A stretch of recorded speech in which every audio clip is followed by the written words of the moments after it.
Hey there, everybody. Okay. Looks like this is going. And let's go ahead and get my sort of chat opening.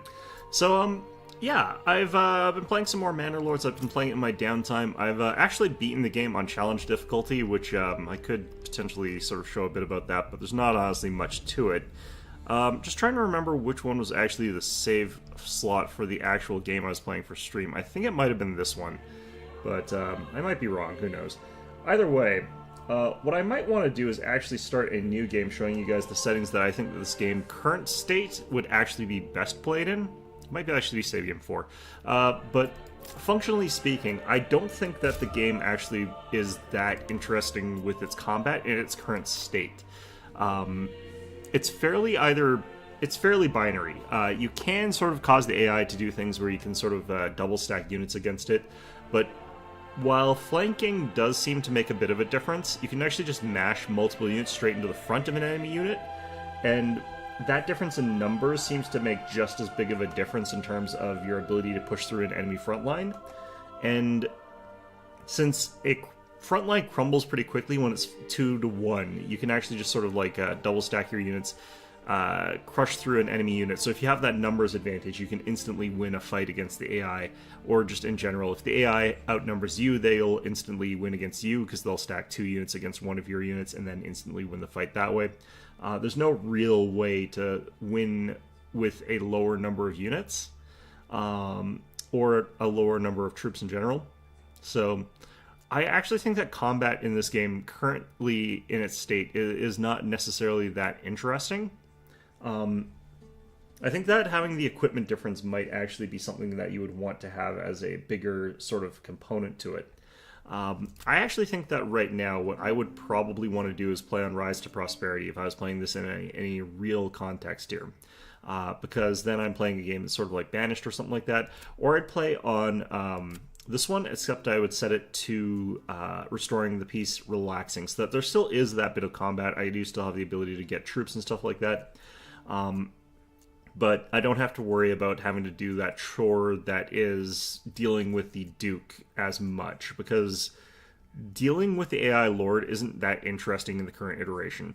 Now, on challenging difficulty, while this is very, very difficult, in the current build it's just not really that fun to actually beat it. You're basically just trying to get to the point where you have one more melee unit than he's capable of fielding, at which point you can just instantly roll over each of his armies, and you can sort of just sequentially take all the territories, and it's not really that interesting or all that good. So I definitely think that this game does need a little bit more in terms of what its combat looks like and what its combat does. Makes it so that there's more value to having the higher quality troops with the higher quality equipment or something like that. Gives you some more tactical sort of stuff. Gives you the ability to do more damage with the archers. It needs a bunch of different things for combat to be something that I would really consider interesting. Right now, the way it works is any of the melee units are pretty interchangeable with one another, and you basically just outnumber the opponent. And as long as you outnumber the opponent, you'll win fights. On the Edge, it's got a sort of different problem from Restoring the Peace. It's basically the same sort of problem there. You're going to have the problem of having like raids happening very, very frequently and very, very quickly, and you're going to have like very little way to actually deal with them during the start of the game. But once you sort of get going, it's exactly the same as playing Rise to Prosperity, because as soon as you've got access to just barely enough troops to survive that... Oh, hi there, Rodrigo Velosa. Nice to see you.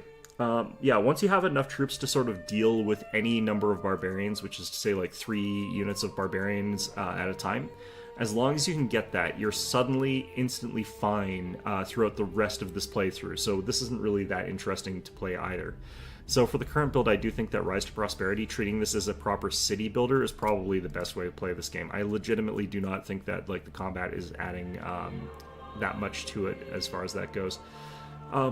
Having the option to do a little bit, like the reason that I would do it potentially like this is that it's okay to have a little bit of combat. It's okay to have that sort of fight with the Duke. That's a little bit interesting. but having that be the main emphasis of the game and making it so that the challenge comes from the fact that he's going to attack you within like the 3 years is what happened in my challenging campaign. It really isn't that interesting to play it that way. It's just not a well-balanced or fun experience, and the dev agrees with this. He's looking into making the AI much less aggressive at settling all the provinces in the map, which makes it so that you'll have more time to build up your forces, and it becomes a slower, more methodical process.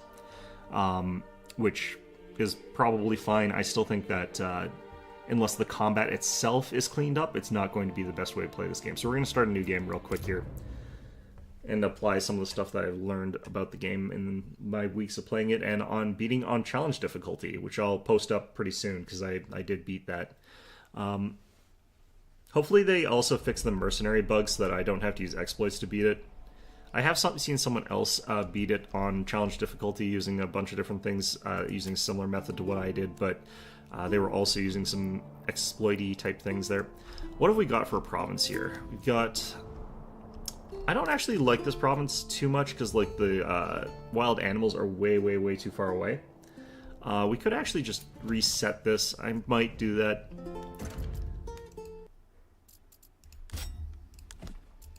Alright, let's just continue on with relaxing, and we'll see what kind of a city we can actually build in this game. See how nice of a town that we can make in this. For this, we might want to actually have a farming start, because that's kind of the only unlimited... Well, actually, that's not true. Vegetable farms can be made to be very good for that kind of thing. Oh, we have a... Yeah, this is a vegetable farm start. Okay, so let's go ahead and grab a quick road down here, get us access to all this stuff. And we'll go ahead and start building some of our stuff here. So, going to want our main sort of area for wood probably being up here, and then we'll build another one for firewood probably up here or something like that, maybe. The way that I probably should be doing this is planning out where we're going to be putting our main market area and building sort of like a little market sort of square, and then building our houses in a circle around it, because the market is where like they get all their stuff from.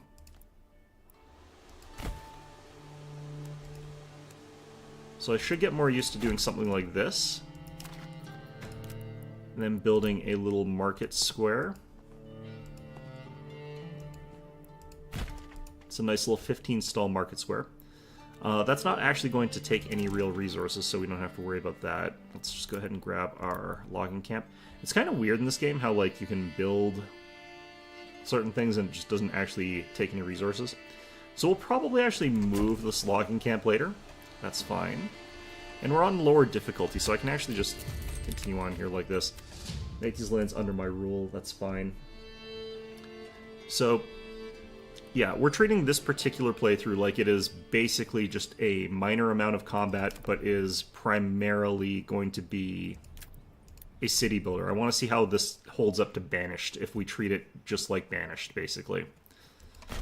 Gonna build another one of these, and I think we can actually try to get an early game other thing going on here.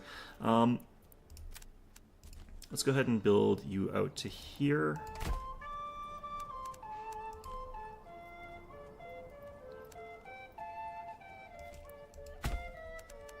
Okay, so we'll build like that. I think that'll work. So one of the things I've liked is getting a second hitching post fairly quickly in this game. The reason is that like the hitching posts and the number of like oxen is actually your gate to how many buildings you're allowed to build at a time. And if you're able to get more gates, then you can actually build a lot more that sort of stuff a lot faster. We can actually build our houses pretty early compared to on the other difficulty, but it doesn't really matter too much here. I might as well use a similar sort of build pattern to what I was doing on higher difficulties. No reason not to. Okay, so we don't want to cause migration.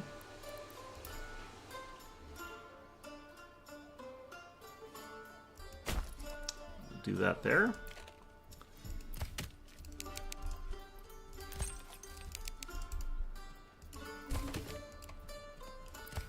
And then we'll drop a bunch of people into the logging camp. I have a very relaxing voice, thank you. I try to keep relatively chill. You should see me when I'm playing horror games, because I have the exact same cadence and tone when I'm playing horror games. It's kind of funny. You have a Discord message? I don't pay attention to Discord alerts. Okay, I'll check that out later. Hi there. Alright. Yeah, I think ultimately what this game needs is, because there's no sort of cavalry in this game, there's nothing that can actually, like, chase down archers if they're not protected, they had to make archers extremely, extremely weak. So because archers are extremely, extremely weak, all it is a mash of, like, infantry against infantry, and you end up in a situation where the combat ends up being really stagnant and bad because of that. So I think if that gets cleared up, then combat could be a more fun way to play this, but until then I'm going to treat this more as a city builder. Okay. I do think the fact that it does give you the option to do sort of either way, though, is pretty good. I'm going to actually put this down here. This is a weird place to put this, but I'd rather have my industry in this little section here.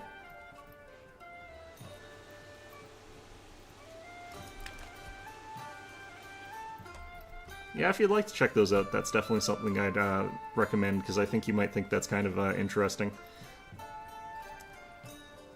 Up until my voice gets irritating to you or something like that, eventually everyone does, but, or sometimes you just end up liking it more, who knows. Alright. So,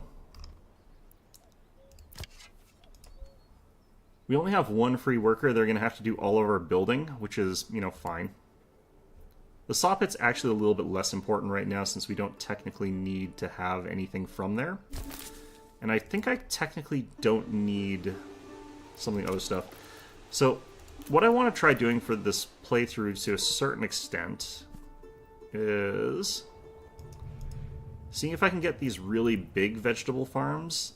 Although, I don't know if I want to actually have a lot of vegetable farms for this, because this is a farming province. And an actual farming province, you don't want to necessarily have a lot of vegetable farms, but we'll see if this works anyway.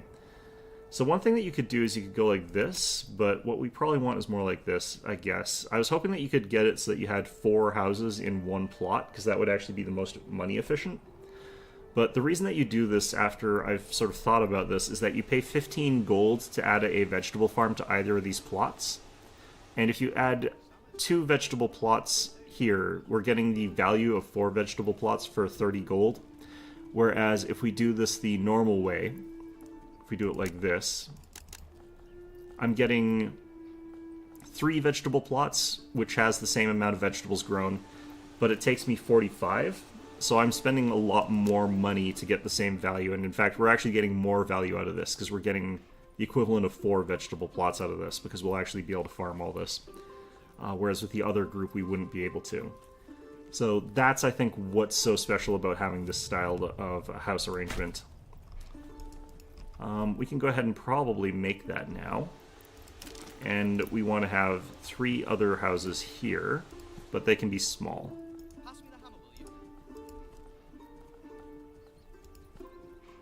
In fact, we want them to be about as small as you can get them.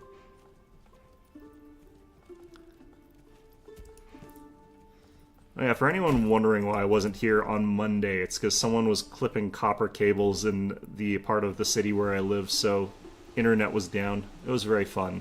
Loved the fact that that was happening. Apparently they also failed to get any copper somehow. I'm not exactly sure how they failed that, but that's also kind of funny to me.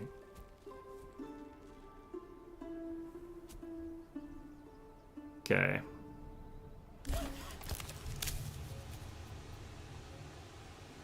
Yeah, saw pit's finished, but we're not actually going to need any of the stuff from there. And as you can see, we're building much faster because we've got 2 of these oxen.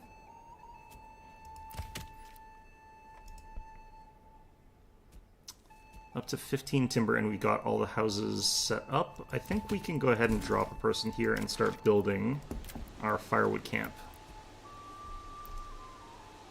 And I'm not 100% sure again where I want to put this thing.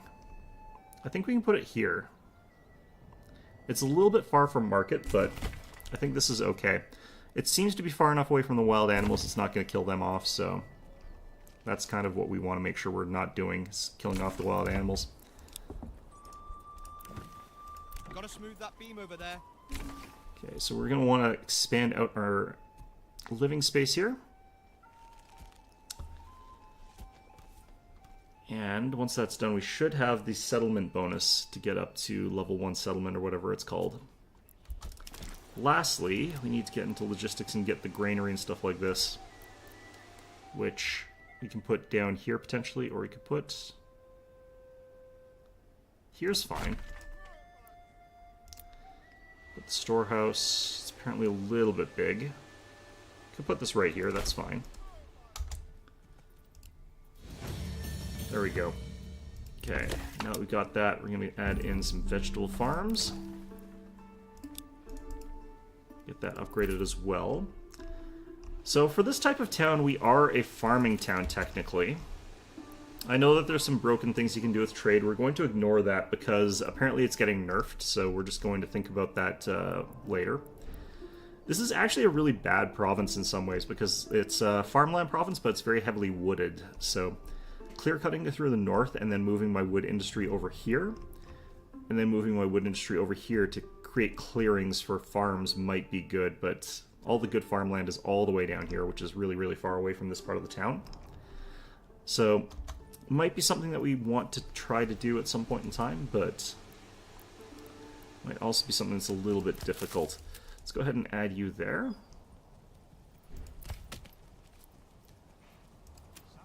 And I'm going to actually get rid of all of the people that are working in the logging camp, because you just don't need the logs anymore.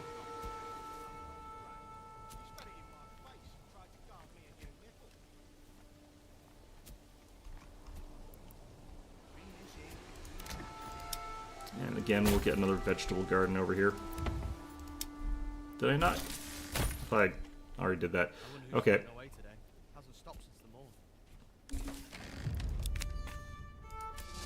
Alright, so we get the free militia. Since we're on the lower difficulty, we can form a spear unit. That'll just be whatever amount we have for population. We're getting 0 population growth and we're at 0 disapproval, which is odd. Summer's coming soon, and soon the beating sun. Water access. We don't have the church yet, but... okay.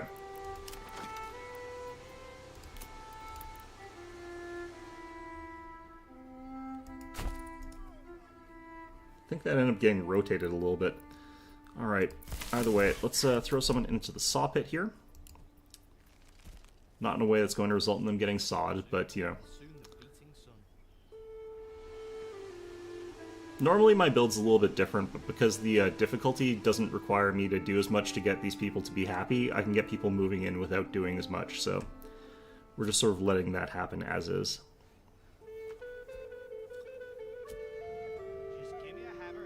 Since we got, like, the food variety from the market, that's really all we need.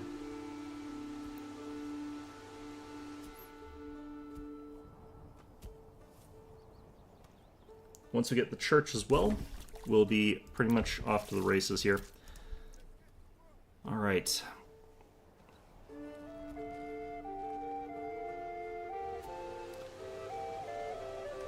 I do feel like this province is going to be a little bit cramped because farmland takes a lot of space, like a lot of physical space. And sort of end result of that is that it's a little bit more... oh, we got a family moved in already. Somehow at 50 happiness, I'm not sure why that is. I've noticed in my other playthrough that, like, happiness is a little bit bugged. Just doesn't display properly, but we'll ignore that for now. And we'll put the church...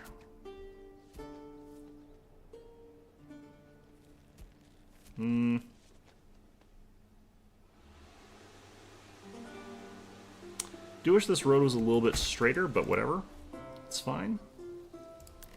Throw some people into the storehouse and granary.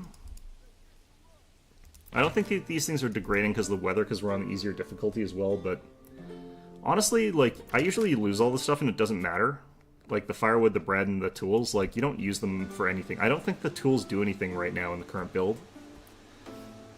If they do, that's interesting, but as far as I know, they're actually completely inert. They don't do anything yet. I may want to move these hitching posts over to here and up here, but that might be a I do it later kind of thing. Wait, where did I put my firewood building? Ah, here we go. There we go. I forgot to put someone in it. Let's go ahead and drop you out of the granary for now.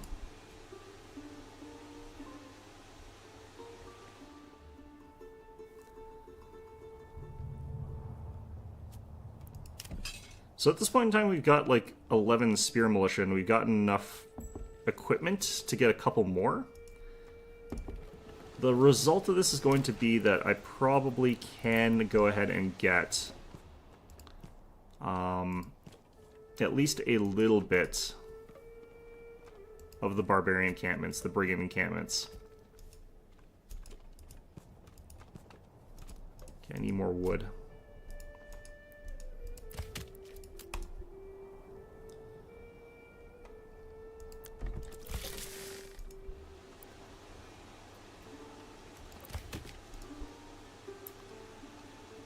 Storage house we might be able to do without for a little while here. I think you can pop in and out with this building.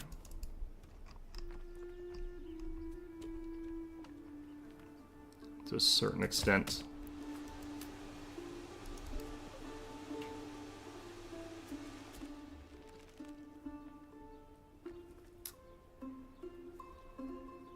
Just have to watch the amounts of timber that we get. We just have to get up to 6 so I can build some more houses. I could actually just build a house now.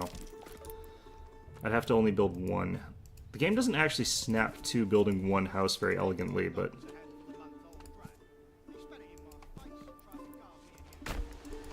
There we go.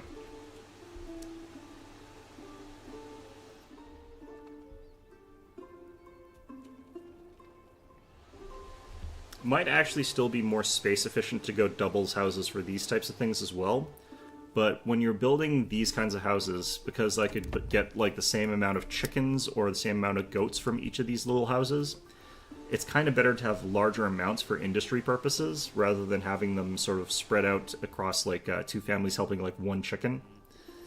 At least that seems to be how that's working out. It seems to me that like the yard, no matter how many families are working it and no matter how big it is, you get the same amount of eggs. Same for like goats, you get the same amount of skins. It really doesn't matter.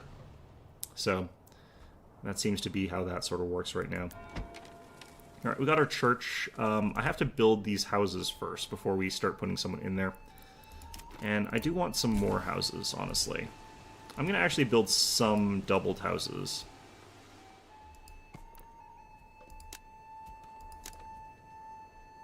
Okay, that is coming in weird.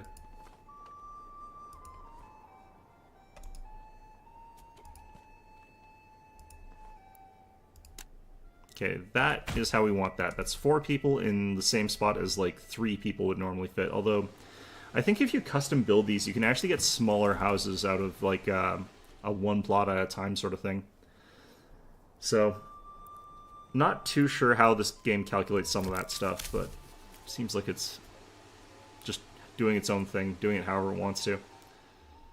Alright, because we're on such a low difficulty, we should be actually getting these houses filled in real fast too. I think on this difficulty the wells are placed anywhere, which is, I actually don't like. I do think that you should have to place the wells over top of water. Like, it was never that difficult doing that. They could have kept it that way. Yeah, so we're gaining families in real fast here. We'll be getting vegetables pretty quickly.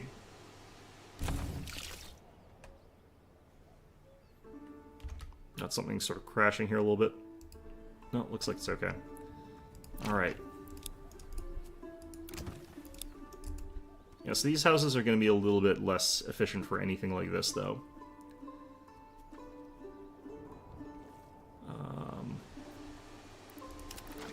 Alright, so we could go ahead and get, like, the manor.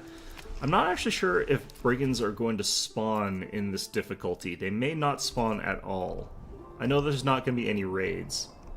I forgot to actually check, though, to see if, like, normal ones are going to spawn, because they're actually a really good source of income early game.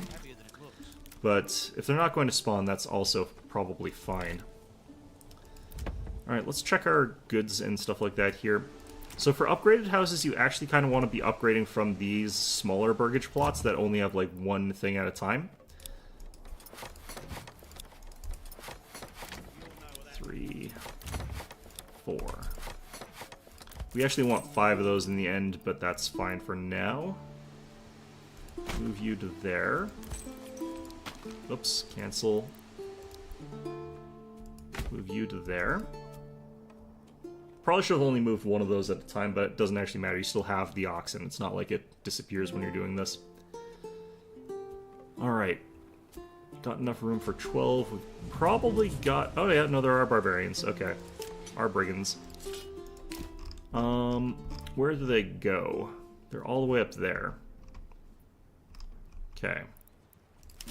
So we could deploy our army and go take those guys out, which might actually be a good idea, all things considered. Because that would earn us a little bit of money. Now, I do believe that these guys do have the ability to take out the brigands. It should be 16 against 16, and I think that the spear-shield combo is better than what these guys are packing. And I think that if we're in a good formation and stuff like that, we should be able to do it without really all that much trouble. However, I am a little bit worried about it being close to the time where we'd have to do other things here. One of the things that we can get early on for stuff is production of shoes that would give these level 2 houses a bit of extra happiness, which would be useful. I'm seeing that the AI hasn't sent their army as well. That's an interesting thing to note. I think that they aren't going to. I think they're just going to be completely chill about that. Okay. I think we want to wait till we've got, say, 17 troops or 18 troops, so one more house would probably be enough. Woodcutter Lodge, I need more space. Let's get you in there again.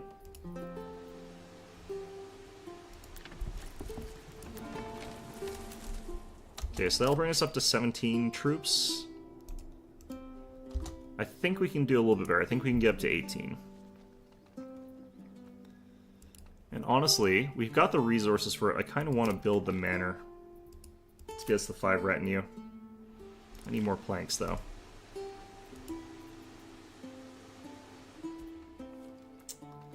Bit unfortunate.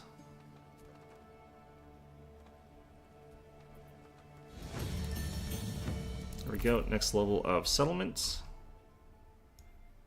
I forgot to get my first level up bonus. Apparently sheep breeding breaks the game right now in a bad way.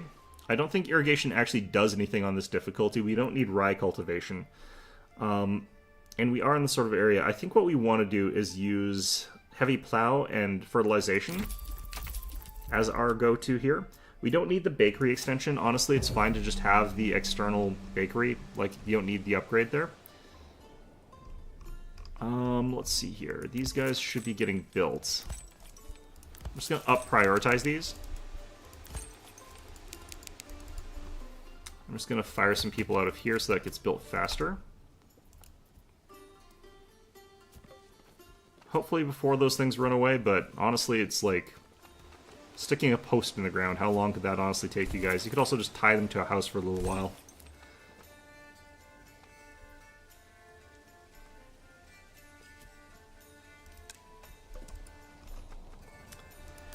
Okay, I'm not 100% sure what's going on. I think they'll assign those guys to a hitching post in a little bit here. But, I don't know, there's something weird about the way that's happening. Alright. I am going to go ahead and switch you guys to building shoes. Alright, I forgot that causes them to not have that.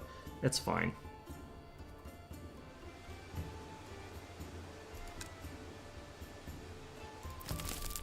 we can leave that the way it is for a little while here. And I do need a 5th Burgage House upgraded to 5 to get to the next level in Township, so that's fine though. We're up to very, very high happiness. An animal ran away. God. If they both run away, I'm going to be kind of cross about that, because we have the hitching posts now.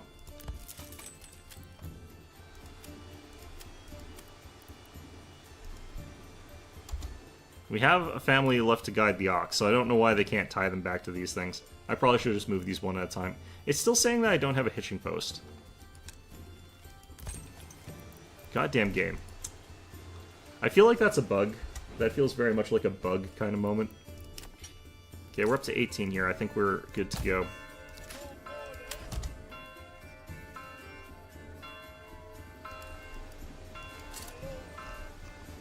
Okay, we'll sit to that. We'll send you guys out to here.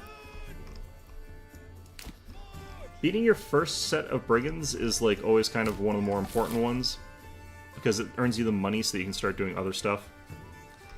I'm just going to assume that we're going to lose like our oxen here. I'm just going to buy another one probably.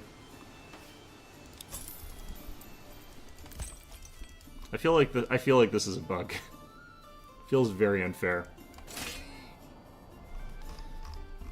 Okay. So we want to find somewhere that's, like, fairly advantageous for us for terrain. I'm not sure that that really exists in this area. I think that everywhere is relatively flat, which is at least neutral for us, so... But we are going to want to sort of run to here. So the way this works is you want your troops to be in a nice long formation here. You want them to get hits that they're all spread out there. And you sort of go stand your ground while your opponent's in their more offensive stance using a charge. And then once they've gotten through that charge, you switch to a more balanced one once they get a little bit tired, once your troops are at an advantage, basically. But functionally, they can sort of charge in here. They'll lose a bunch of cohesion. And then we'll be able to see a drop in their effectiveness. And stamina and stuff like that. Once that starts happening, we push harder, basically. I'm not actually 100% sure that our guys have an advantage 1v1 against brigands right now. Brigands seem to have like a variety of different qualities that they come in, but we should have a pretty big advantage. Yeah, we are pushing them back and killing them pretty badly here. Just staying in defensive stance also is potentially a good option. I think that that's worked for me most of the times. But there are instances where switching to more aggressive stances has also worked better for me by quite a bit. Alright, so we get a little bit of influence. We're going to go ahead and rush these guys out to here. Up to this bandit camp. And one of the things that I probably want to do is actually get the money sent here rather than to my personal wealth. Let's go ahead and get a family in the saw pit here. The reason I want to get money into my town's wealth rather than my personal wealth is that we can start, like, making up for the fact that we've lost a bunch of these stupid oxen or whatever. Alright, we need to upgrade our church. We need to upgrade tavern supply. For the church, I need tiles and other stuff. Okay. I can just drop that there. We don't need that, we can just have it the way it is. These guys take forever to get to here, but once we get this bandit camp sorted, we can take that money.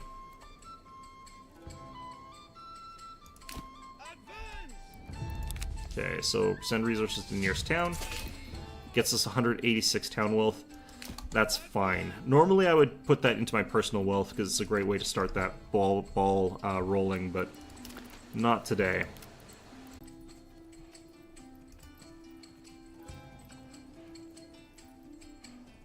Yeah, that's fine. Okay.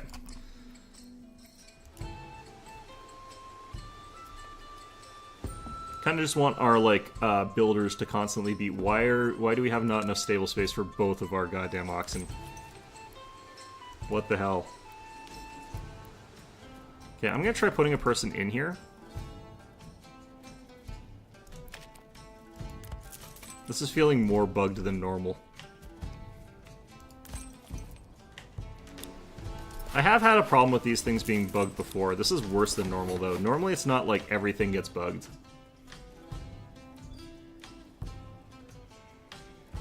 I'm gonna have to look into what's causing that.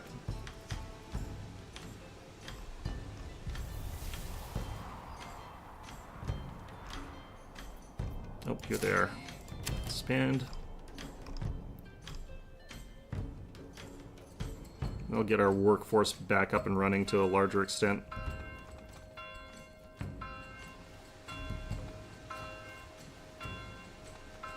How are we doing for vegetables? We got a decent amount of vegetables, but not an amazing amount or anything like that. Once we do actually reach winter, we're probably in a position where we want to start actually getting all that done. Okay, so that stops one of them. We still apparently don't have enough hitching posts. I'm going to try save and reloading here. That is going to spawn a barbarian camp, a brigand camp, but if that's how I have to do it, then I guess that's how I have to do it.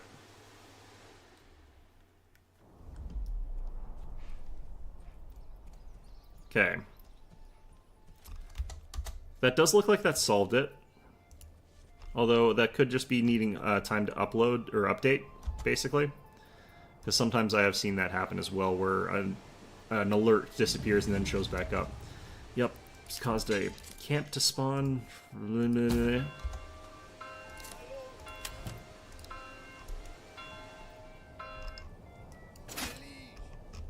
Okay, where did this spawn? Alright, all the way over there. You know what? I'm just gonna disband you guys again. That's too far away. Let's get to... Right, we were already working towards that. Well, I am glad that we fixed the stable problem, I think.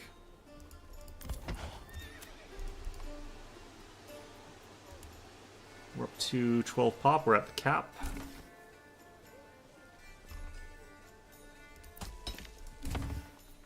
Should probably also get a road down to the iron and then actually build that.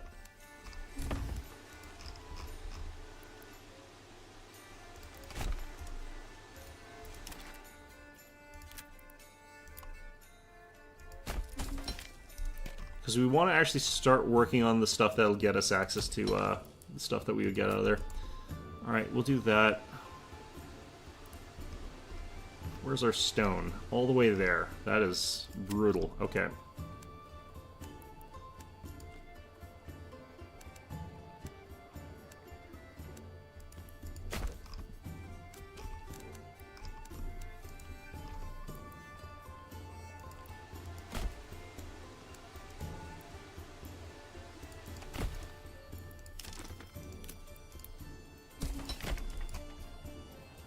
Alright. I don't like pulling these people out of here, although I should, just because they're not doing anything. The reason I don't like doing this is I have to reassign them later. It's kind of just annoying. That's fine, though. Okay, we're growing probably faster than I want to, so we might want to lay off on houses for a little bit, just because we're running out of food. So we just leave things as they are for a little bit. We could start getting some eggs in these little guys here. I'm also going to get one of you guys up to 4. That's necessary for a little bit. I'm going to go into industry, get the clay furnace. Don't really want to uproot any trees here, but it doesn't really matter too much. You can always plant more with forestry. You can plant it there, though.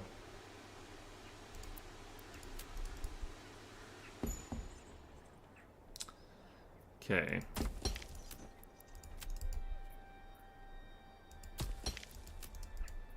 Also need the bloomery. A lot of these buildings we can like just have online for a little bit and then turn them back offline again later. Doesn't really matter.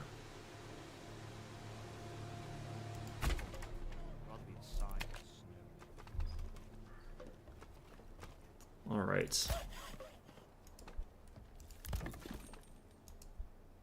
Still our list is having 2 livestock. I think we're okay now at least. Whatever that bug was, haven't gone away mostly, it looks like. Okay, another development point. Yeah, like I said, we don't actually need this since just having the communal bakery is fine. There's the thing about trade logistics and better deals, but I actually think that that's really not necessary and just kind of broken as mechanics, so we're going to try something different instead. This is a place where deep mining would work, so we can go get charcoal kilns. Or at least I think that deep mining probably works here. Since we got a high source of iron as one of our other resources. Okay, this place I think is just about full. I'm going to actually pull you off of there. I'm getting families faster than I can deal with this, but that's fine at the end of the day. So we're going to want to get you into being a joiner's workshop. It's going to take someone off the economy. Going to get blacksmith's workshop. And we want someone working the bloomery here. So it's another 2 people off the economy.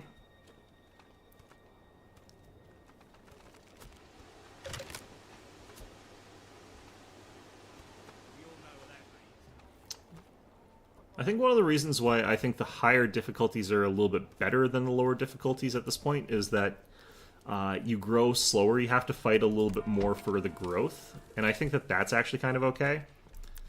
Or I do kind of like the fact that you have to struggle to grow your population a little bit. So you can also go into the settings and customize it, though. So I think that's just a thing you could do. Although, honestly, growing fast is not really that much of a problem in any event, though. So it's not like I'm opposed to that.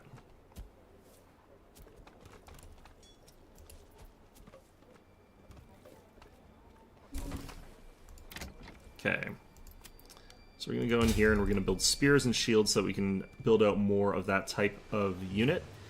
The swordsman units are also pretty good in this game, but the ones that don't seem to have any point are the ones with like halberds and stuff like that. They don't seem to actually be a particularly good choice, or a wise choice in my view. Could go in here and start putting out chicken coops, which I think we might do a bit later. Right now I think we got enough food from everything else. For these types of plots, though, the level 2s do eventually start complaining about like food diversity not being good enough, even if you've got quite a lot, and eggs do help out with that. But I think what we'll do is we'll work on getting the tavern and the church first. So at this point in time, we do have to think about getting those fields of crops. And for that, we need barley, because we don't need food.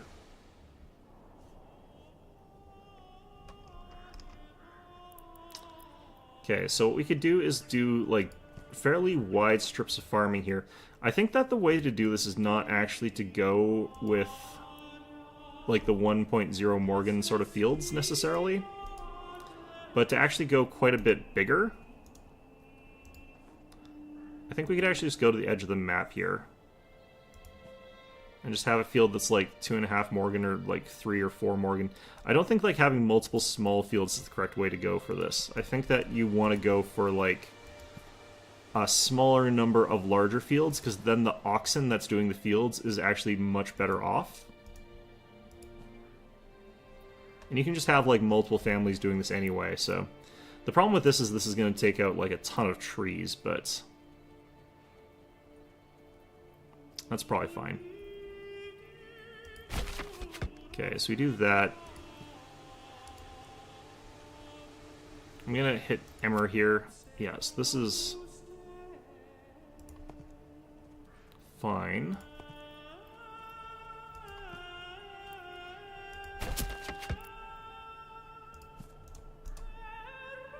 It's a button that I don't know what is that lets me delete road, but I can't remember how to do that.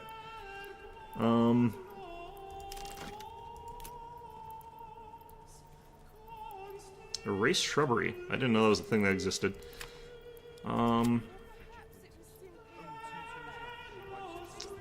It's Alt, right. Why'd that remove the whole damn road?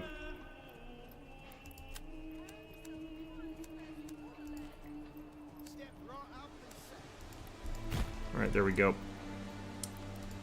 So now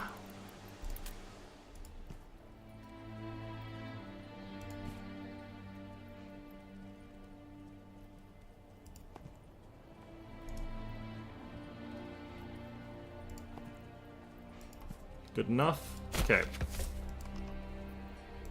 So the way we're going to do these, we're going to do crop rotation active. We're going to go with barley, barley, fallow, wheat, fallow, wheat,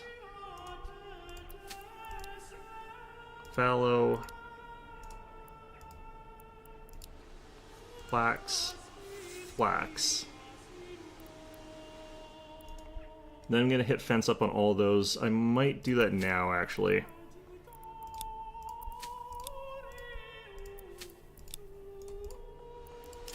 And then we also have to have the farmhouse, which we can put right here.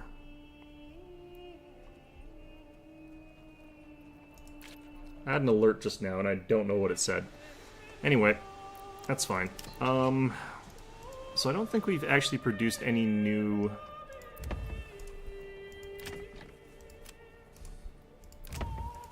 stuff out of these guys yet somehow. Well, that's interesting.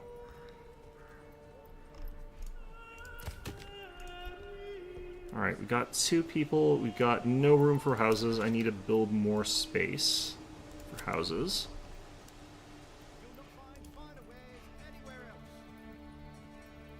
That little bend is going to be slightly irritating the way that's actually doing, so what we're going to do instead is actually extend this road out a little bit this way.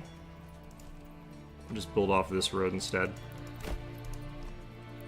We're sort of doing clearing of the woods in this area anyhow, so we're not really that worried about some things here. I don't have enough logs anymore. I've only got 6. I guess it's because we're cutting so many planks. Okay, we do have people in here, right? Yep, okay.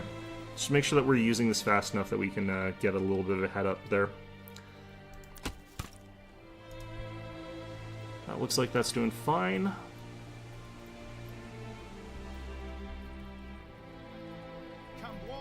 And you know what, let's just try and do 3. Or actually, you know what, let's try and do...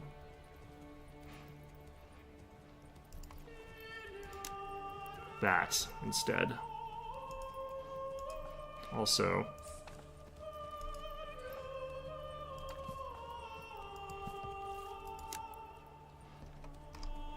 yeah, that's perfect. Okay.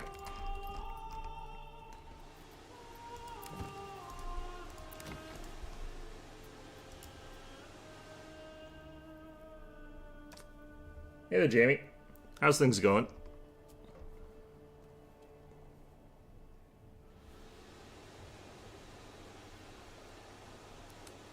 Alright. Okay, the mining pit's almost empty already. That's kind of interesting. Do we actually have anyone in the clay furnace right now? I do. And are they actually making... How come that's not... Okay, it was. It was just displayed weird. For a little while, I might have to switch off certain things here, but... For example, I don't know if I really want to be chopping new wooden planks right yet. Yeah, new family's moving in. Perfect.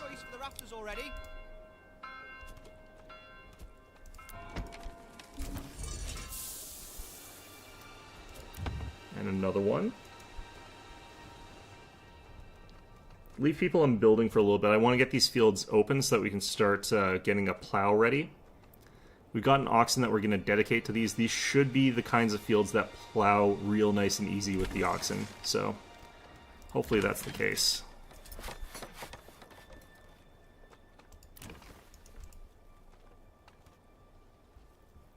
Alright, and let's check our clay tiles. I don't think I need that many of them, really.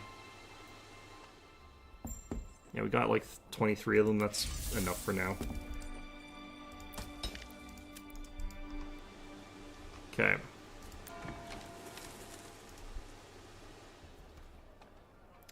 I'm pretty sure we've also got enough planks for the time being. From our saw pit. 52 of them. That'll last us a little while at least.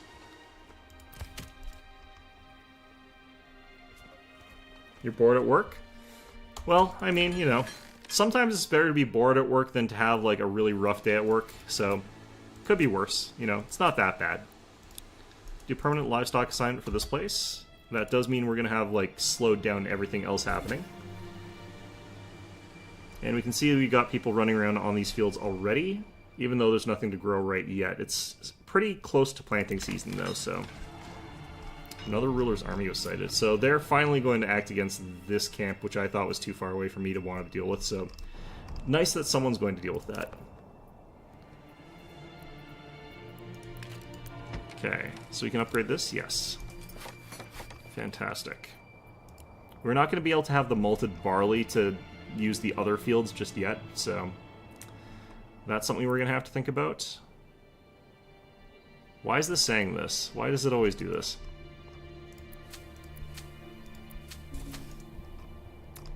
Alright, now that we've done that, I need to get the animal trading post so I can start buying sheep. I could also buy the regular trading post, but it's hard to know how much of this trade I should be doing, like the real... Yeah, facts, yeah.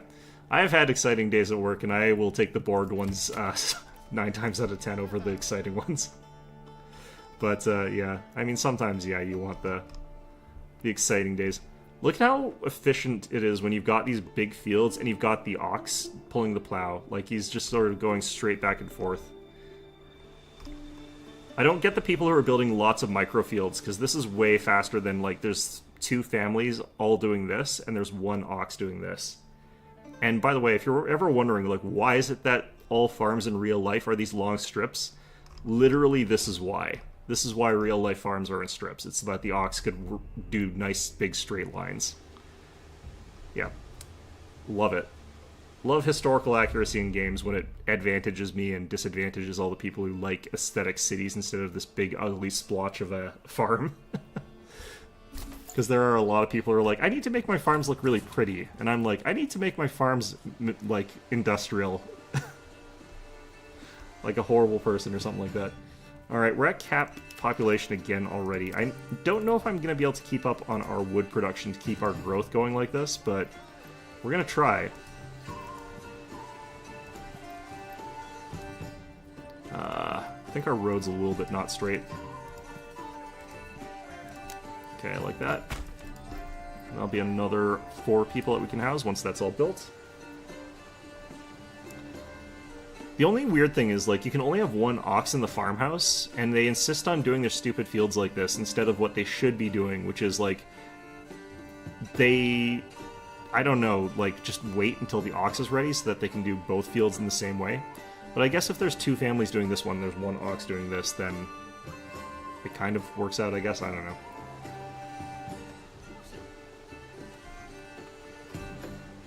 Alright, I could probably relocate my logging camp further up north. Or I don't know, I could just demolish this one and build a new one. So this is probably not going to do me any favors in the short term as I have to move all my timber while not having an ox to do it with, but that's fine. It'll be okay. Probably. Oh shoot. I need to get caught up on berries real badly. Alright, so how much nicer does this small stone church look? I haven't really built this yet. It doesn't look that different, honestly. Alright, I still need 20 planks for this, and we have consumed all of our planks. Oh man. Going back and forth on, like, building stuff so that you just are constantly juggling it. This is high priority.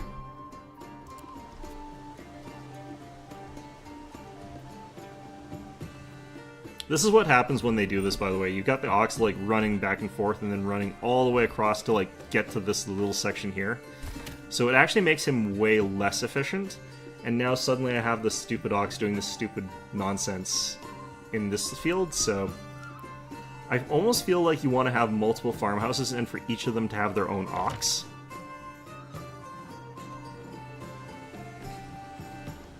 Which, I don't know if that's actually what you should be doing for this. That doesn't feel like you should have to. I need to put someone in the granary. Someone's already in the storehouse, that's good. We're at 20 out of 22 people. I do want to expand living space here. And we're again out of wood. We're constantly out of wood. Nusselho is being claimed. I did not actually think that the AI claimed stuff on this difficulty.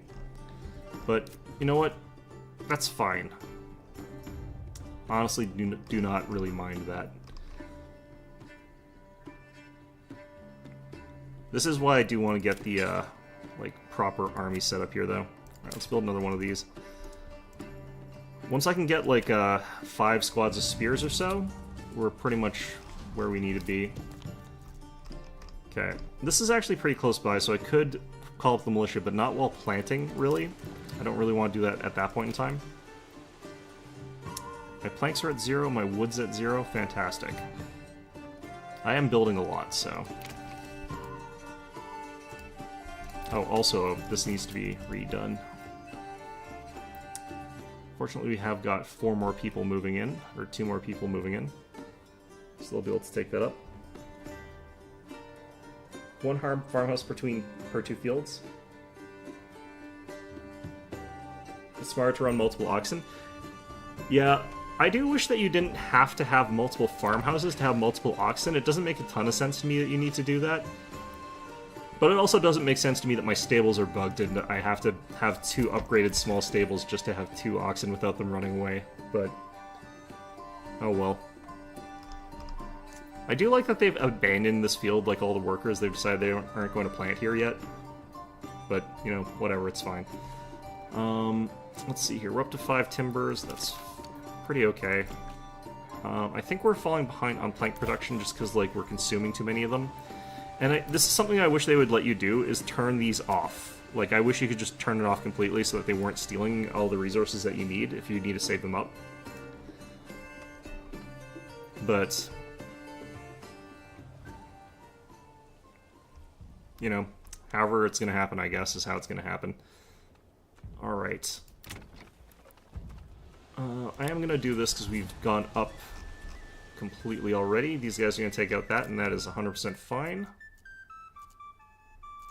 I'm okay with the AI swiping these right now, because I don't really have much need for them right now.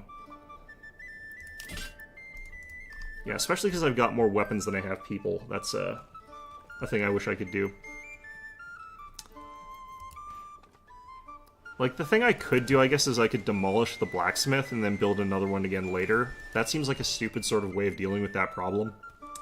Not really sure that I like that that's a way to do that. Or the required way to do that, rather.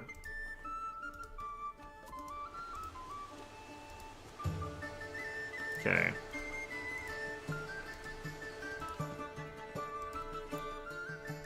Getting these just to where I want them is always tricky. Alright, there we go. So we got that one field with emmer wheat, and when you got the one field with barley, I do need to start bringing in some sheep.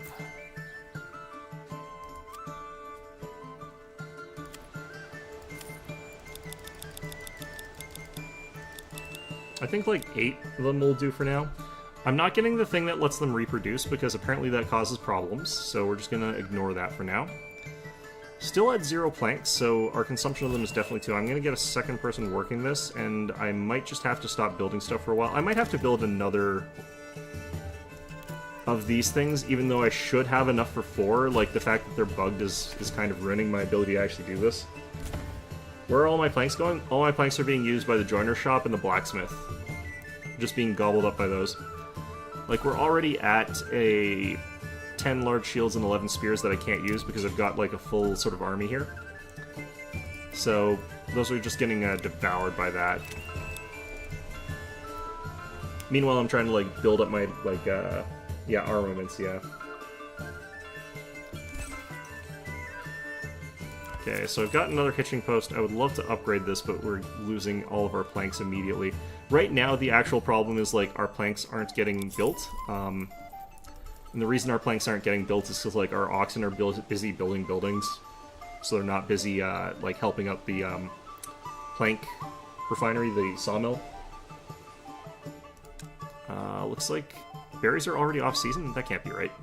They'll probably get more berries in a little bit, it's fine. We'll ignore them. But yeah, once we get a dedicated oxen for that, that should be fine. Barley's looking good, wheat's looking good. Field with the flax will be going in next year. We'll probably want to get an upgraded grain house at some point in time, but for now, let's go ahead and get the windmill.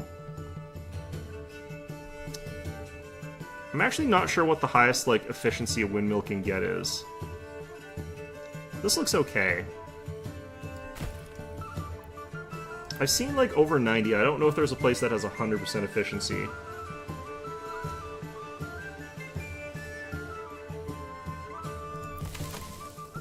Yeah, we'll put this near the granary, I think.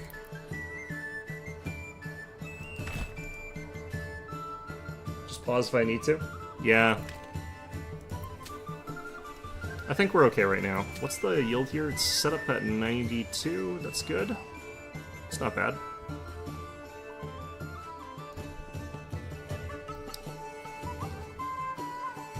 Or actually, can I pause certain things? I don't know if I can pause those.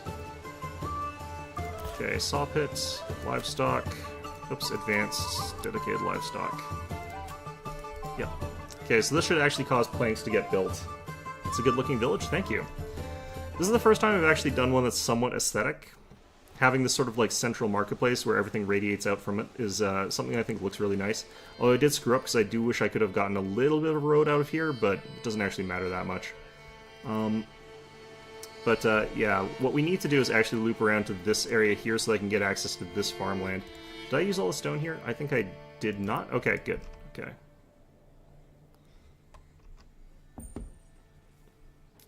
Alright, more families coming in. We're at 26. Still need to keep building more houses. Okay, so we'll make sure that we get a little bit of a road out this way. We'll link that up like that. And I'm wondering if I've got enough space there to build this direction instead of the other direction. The heck? There we go. Okay.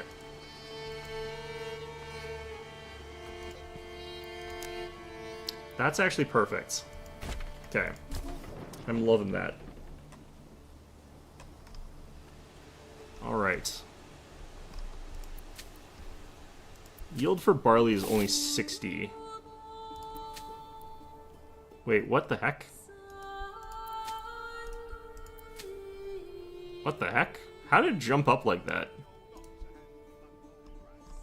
They're like, oh yeah, no, we'll get like 50 out of this. Actual planting or harvesting season comes. It's like, oh yeah, no, we lied. We'll get like 900. It's like, okay. Well, I'm good. It's good to hear that we'll be getting more than you thought we would. I'll put this guy near the church, I think. Commit to that. Alright, we got 6 builders here. That's plenty. I'm gonna drop these guys down for now. Pantries are full. That's actually really good. It's probably because we've got like maxed out vegetables in some of these guys, which is nice. I am feeling like I want to get these chicken coops up and running pretty soon.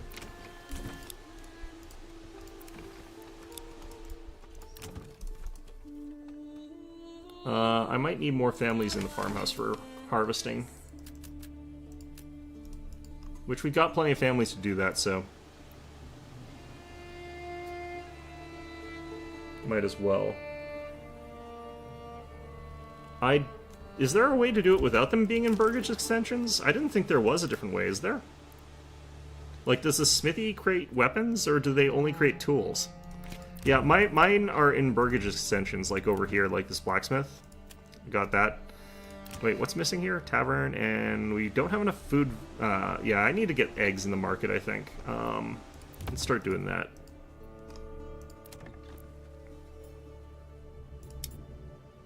We got enough money to start getting some chickens, in the very least here.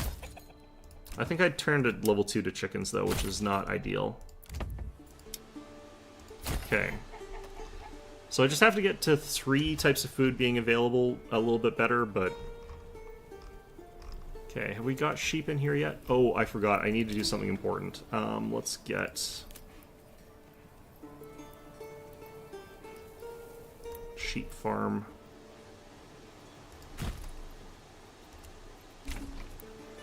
And I also need to get a person in the livestock trading post to actually get the livestock that I'm trading for, so... glad I didn't have that going on. How are we doing on weapons and armor anyway? Got enough for like another like 30 people or something like that? Yeah, we got a fairly decent sized army, but nothing that special. This is kind of realistic as well. You would need more of the village available for harvesting season. Oh yeah, we lost like a ton of that harvest. I did not do that in time. Okay. Still though, we should be able to get some bread here. Not sure what's going on here. Yeah, not sure at all what's going on here. This is a little bit weird. Smithies can also make that? Maybe. Oh, he's waiting for a guy so they can do the fields here. Okay. I don't know why he's in this field, though, because we're not doing this field. This one's going to be fallow. Okay. This is getting done. That's lovely. I can start setting up some taxes, which would be nice, because we actually have an okay amount of region wealth. And we should have bread and eggs in our economy pretty soon here, although eggs is like 1 per day or something like that. I do wish like chicken farms and the goat farms scaled up based on the size of the places. I think that would actually be better. There's left a wheelbarrow out here, okay.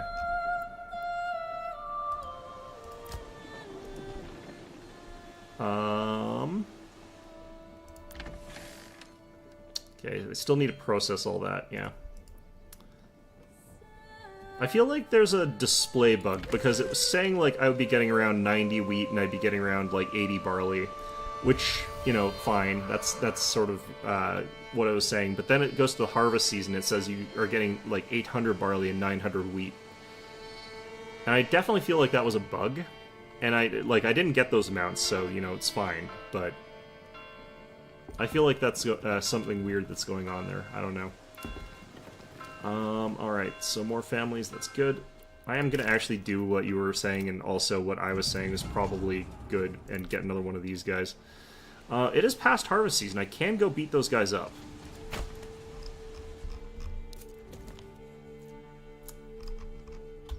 Yeah, you know what? We're not doing anything productive right now. Let's go ahead and get one of these guys set out.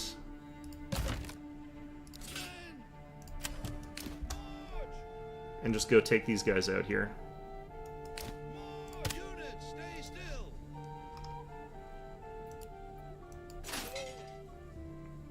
Also not super happy about how that's bugged, but whatever. A lot of little bugs in this game. Like, there's not a ton, but there are enough that it's noticeable. Okay, so they need to get to threshing that. Once it gets threshed, it gets sent to the sawmill, which then gets milled down, which then gets sent to the baker. I'm not sure what the ratios are for, like, grains being turned into, Yeah, eggs and hides are 1 per burgage per month. Or, is it per month? That's actually really weird. I thought it was more than that. But either way, it's really weird that they're not size dependent. That's what bothers me.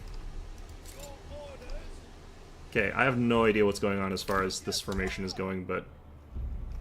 looks like some members are just lagging behind a ton. It's probably deployment error. Oh god, that is... Okay, you know what? If this is going to happen, I might as well try and get back to here.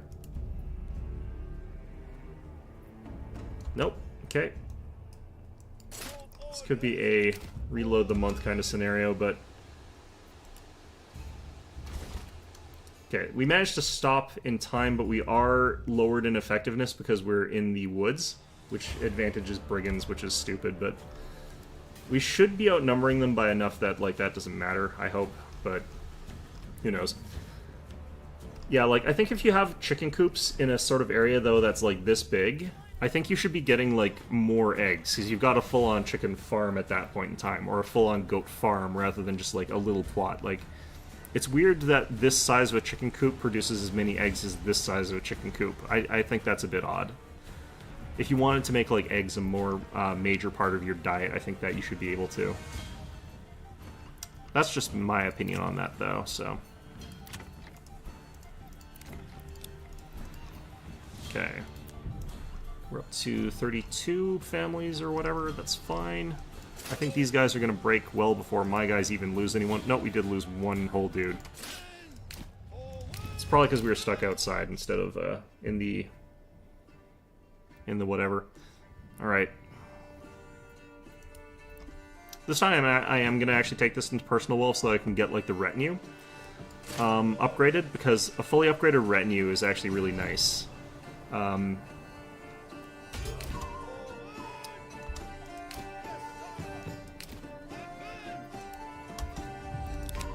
Okay, treasury, it's only 115, it's only 2 extra retinue, that's actually not that great. But the thing is, like, if I can start sending these guys out instead of sending out the peasants, that's actually really, really, really strong.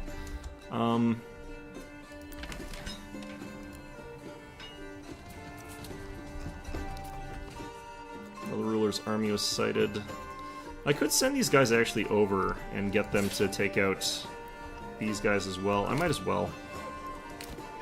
Again, winter is the time for campaigning, so I just have to hope that we don't have that weird thing where, like, one person was lagging behind, screwing up the formation.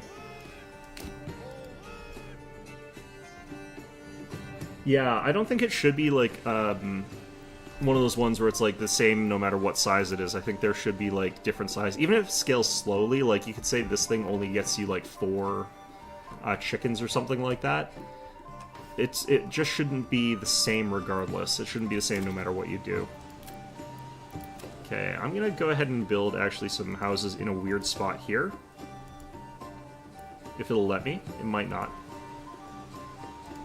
I mean, it'll let me build a house without a plot, which is not great, considering how much space that's taking up. Yeah, this is where it would have been nice to have had a little bit of a gap there, but it's fine. Build along this road here. Could do that. Okay. That'll be 10 families. That's lots of spots.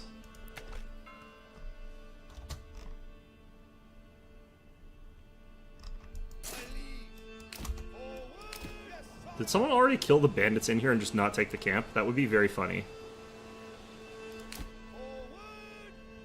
I think that's what happened. I think the AI actually killed the barbarians in here, the brigands in here, and not... Okay. Well, free money for me. Alright, let's get you guys home. So, at this point in time... I've got 11 retinue, so anytime a group of brigands shows up, I can actually just rely entirely on the retinue to go clear them out, and not worry at all about the other stuff. Let's get another upgraded hitching post here, and we'll get another livestock in a little bit.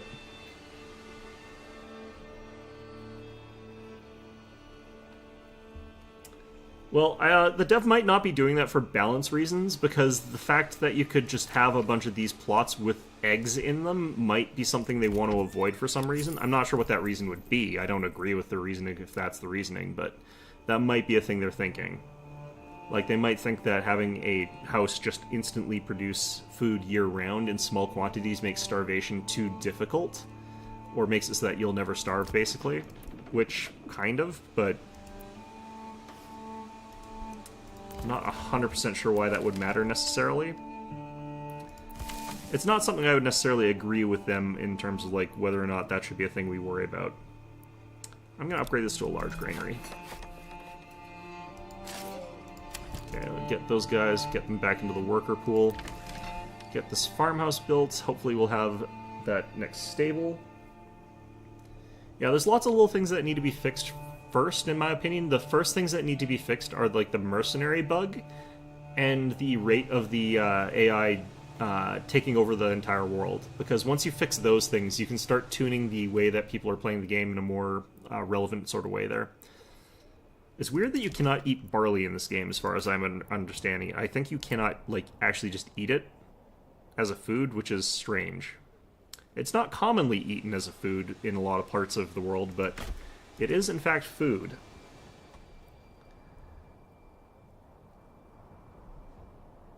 All you would need to do is change the consumption rate of eggs. It's already fairly quick to consume eggs, depending on what sort of food supplies are around. It really just depends on what sort of food supplies you have around. It can happen really, really quickly, can happen really slowly. Okay, I need to start making sure I get roads to places. I'm going to build one like this, and like... Let's do it like this.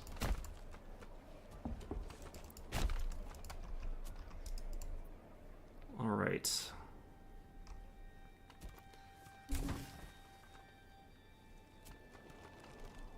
How are we doing on food consumption anyway? It looks like we're okay. I can make sure that's turned off. It is. Woodcutter's Lodge. I probably want one more person in there. Instantly got another slot in the market stall there. The only problem I've got with this windmill is it's actually really far away from my granary, which is not good, but that was a mistake on my part. Yeah, personally I think that there's nothing wrong with eggs being a staple food for people because they kind of were throughout history. Although you could require them to consume a resource, I don't think that that would make a ton of sense because usually what they were being fed was like vegetable scraps, like they weren't being fed dedicated chicken feed or anything like that. But...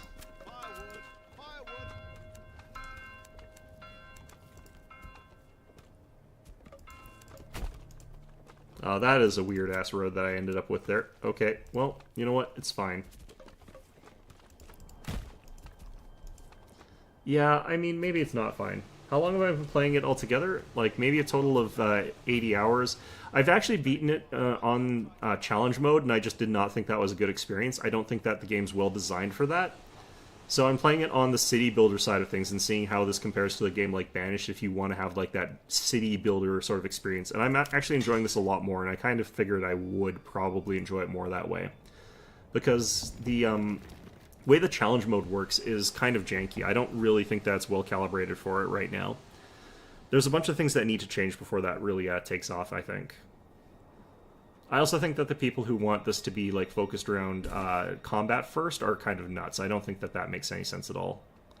My food is not looking lovely here. I do need to really ramp up my food production, apparently. Okay. Especially because we're going to be fallow on the wheat field this year. So that's not great, but whatever. Let's go ahead and grab probably like 3 of these guys. I'm not sure how many people can do like sheep all that well. Make it where all livestock... I don't think that all livestock should consume like fruit or vegetables or something like that. Because that's not really accurate either. Like they would be put out into these fields to consume like clover or something like that, or just random things that are grown in the fields. It's not that they would be given like the vegetables from the plot necessarily. But it might require, like, you have a certain amount of those being produced or something like that. Because the way you would feed chickens is, like, you would make your carrots, but you would peel all the carrots. And then you would feed the chickens the carrot peels.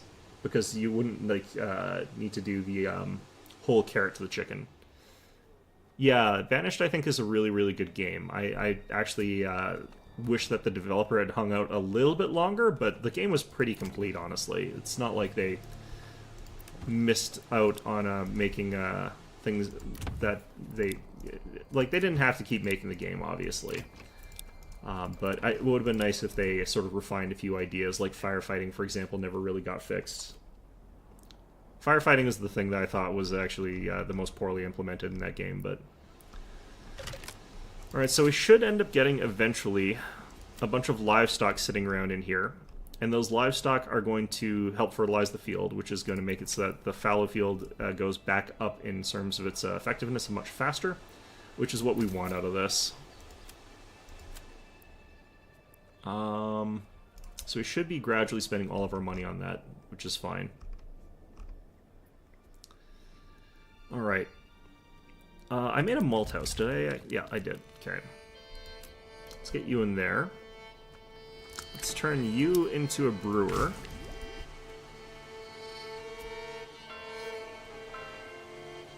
I've actually not played it too much recently. I always got to a point where the game would start crashing because the population would get too high, and that's usually where I'd be like, okay, well, I've sort of gotten my playthrough out of that. Let's make it so the tavern is not right beside the church, even though I think that would be kind of funny. Let's make it so it's around back here, so that people have to sort of go around a shady back alley in a weird spot to get to it. Yeah, but Banished, I think, is, what I would compare this game to if I'm looking at this game charitably, because I think if you play this game and treat it like Banished, it's a lot of fun. If I play this game and I treat it like a war game with, like, knights and siege and stuff like that, it's not got the fundamentals for that very well. And I'm not sure if they'd be able to add that stuff in to make it so that this is a really good combat sim type of game. I don't think that they've really gone in that direction. But that does seem to be what a lot of people want, which is kind of maybe distressing even. Disturbing, I don't know. Not ideal. I do have enough to build another region. I'm not 100% sure if I really want to, though, but it would stop the other guy from taking it, so... I could just, like, claim Zio or something like that, or I could claim this place. That place has terrible resources, this place is kind of okay resources.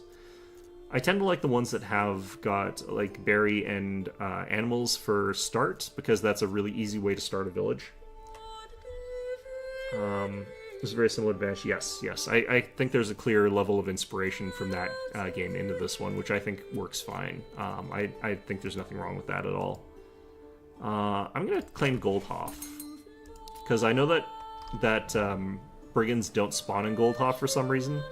I think it's just the size and shape, but I've never seen them spawn there. Did that lightning hit any of my buildings? I'm not in a difficulty where that would matter, actually, so it don't even have to worry about it. Okay. So the Malt House is going now. And I think Malt goes into this thing, and I'm not sure where the actual alcohol goes in terms of my inventory. Commodities. Ah, okay. Where? Up there, okay. Oops. So now I can rally these guys without having to rally up, like, my villagers. And that means that I'm not disturbing my workers from their important work. I can just send these guys out here, have them clear that out with my professional soldiers or whatever.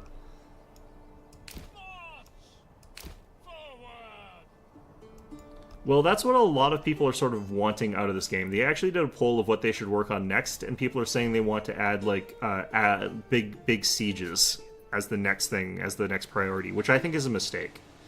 But if that's what ends up happening, then that's what ends up happening. I just think that that's a mistake, in all honesty. Okay. So I'll probably want to add in 3 more fields pretty soon. But for now, I'm going to add a plowing station to here.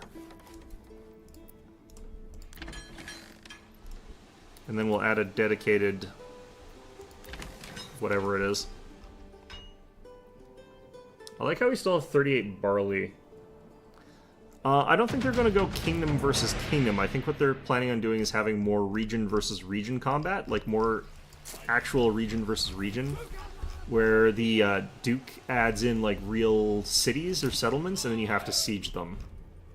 Which I don't think that that's a priority. Like, it'd be okay if that was added or something like that, but given the way that this game's designed, I don't think that that's actually going to result in a very engaging gameplay sort of thing.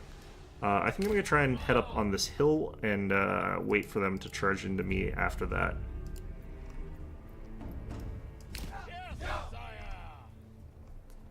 Okay.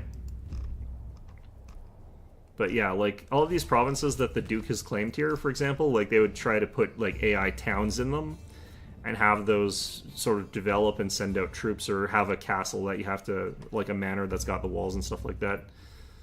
I'm not sure how that would actually improve the game, in all honesty, because the combat's not amazing. Well, I mean, a lot of people have been disappointed in Total War lately for reasons that I disagree with, but, you know, if that is what people are talking about, then that's what people are talking about. I just think that's kind of stupid. Like, Total War, I think, is definitely better than this in combat terms. Because, like, what's going on here is just hyper basic. A lot of the problems people are complaining about in Total War, like, you can see it right here. Like, this should not be happening. But, you know, it doesn't really matter that much at the end of the day. A lot of things just, like, people mashing their weapons, swinging them around, and not much interactivity until you get a sync kill at some point. Like over here. And that's just how combat in this style of game is going to work in most instances, because trying to do it some other way is actually kind of difficult. Alright, so Retinue is going to go ahead and get that bandit camp. You love Total War? Yes. Total War is a series that I really like there. For me, well, it depends on the series. Like, there's a lot of time periods that I'm just not interested in the warfare. And no offense to the games that are set in those time periods, I just don't really play them very much.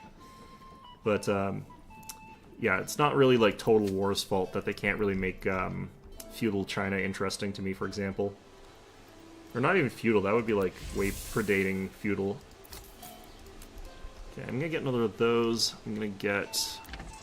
This is still being done? Okay, well... How are we doing here? I've got 115 planks. I'm gonna turn these off here. Turn that off. Yeah, that'll let me build again. Okay, perfect. We've got a lot of livestock. I've got 4 out of 8 stable space, but I know that that's bugged, so I can't build more. My favorite Total War? Shogun 2 is definitely up there. I actually have a preference for, like, Empire and Napoleon as being probably my favorites. I understand there's a lot of flaws with those, but that's my favorite sort of era of warfare, because when you sort of go to the global scale, there's a lot of diversity in what people are bringing to the fields. And that makes it a lot more interesting, more exciting to me. Shogun 2 is okay, but I do prefer Fall of the Samurai, because again, you've got that intersection where you've got the very clearly, like, more medieval-inspired units, and then you've also got the more, like, Renaissance-type units, and then you've got the more industrial units. Sort of all crammed together, giving you a lot of different options. And I also like Attila, because it's also got just a huge variety of different types of units that all operate very, very differently from each other. My least favorite ones tend to be ones where there's lots of spears and lots of bows, and that's sort of the most that you get out of it, because, like, it's kind of boring, in all honesty. Games that are like that, not my favorites. I'm gonna go ahead and get some houses over here.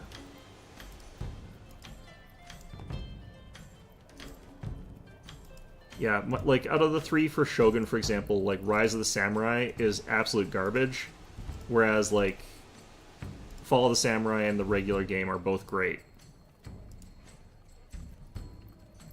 Napoleon Total War 2.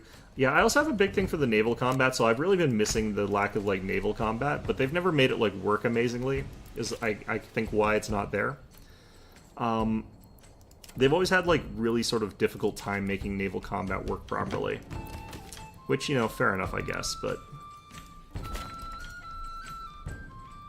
Okay, farmhouse over here. Let's go ahead and hit advanced permanent livestock, and we'll get 2 people working there. Because we have so many spare workers. The fan-made Empire 2?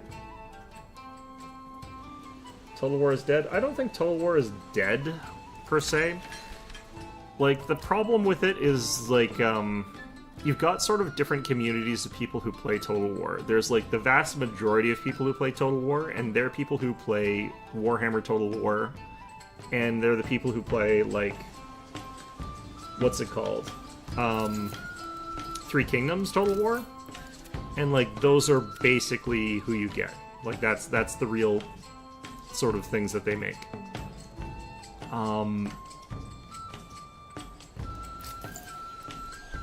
So if you want, like, one of the other Total War experiences, like, you're kind of up the creek without, like, a paddle sort of thing, but... I think the problem is, at the end of the day, the historical titles are not the ones that are earning them money. And they kind of never have been. So they're leaning more into those fantastical ones like Three Kingdoms and Total War Warhammer. Which, you know, I can understand the frustration with that, but at the same time, I can't really blame them for sort of leaning into things the way they have. Okay, I forget what I actually need to have. I need tiles. 25 bucks, jeez. Okay. Get this going here. Thrones of Britannia? Thrones of Britannia, I've heard actually is really well made. The problem is I don't care about the time period, so I never really played that one. Again, not really slagging off the actual specifics of the game, because it seems like it's actually fine, but just not that interested in the time period. All that much. You prefer the historical? Yeah. Honestly, I don't really care too much. The problem is, like, I actually am a huge fan of history, but the thing about being a huge fan of history is that at a certain point you'll be playing like a Total War game that is set in a historical setting, and be like, okay, none of this is actually historical, this is actually historical fantasy, and you'll just be like, you know, you can do two things about that. You can actually get, like, upset that it's not as historically accurate as you'd like it to be, or you could accept that it's historical fantasy and just have fun. And I've always been the sort of person who just accepts that it's historical fantasy and I just have fun. Like, I've never really been that bothered by that fact. I'm gonna try and get another oxen and see if it runs off, because there's a decent chance that it'll run off. But yeah, for me, because I sort of, like, am playing the games, and when I'm playing them, I don't view them as being historical, I end up in a situation where I always look at them and I think, you know what, I'm just gonna have fun with it, and I'm just gonna, like, accept that there's nothing, accurate about this, and I'll just play Total War Warhammer and view it as kind of about as accurate, honestly. Like, Shogun gets, I think, more credit than it deserves for being historically accurate, for example, and, like, Total War Warhammer gets not enough credit for being historically accurate, because it actually has a lot of historical references in it, which is kind of funny, but the people who made Total War, who made Warhammer were actually huge history nerds. Like, it shows in their work. So it ends up actually having a lot of references to, like, history and literature and all sorts of other things, like a lot of things in real life. So, you know, it's kind of a mixed bag as far as that goes. Still, though, I wouldn't mind if they made another historical title, add, like, a real historical time period. I would actually kind of like that, but yeah, I think it's a hard sell for them just because they don't make money off those.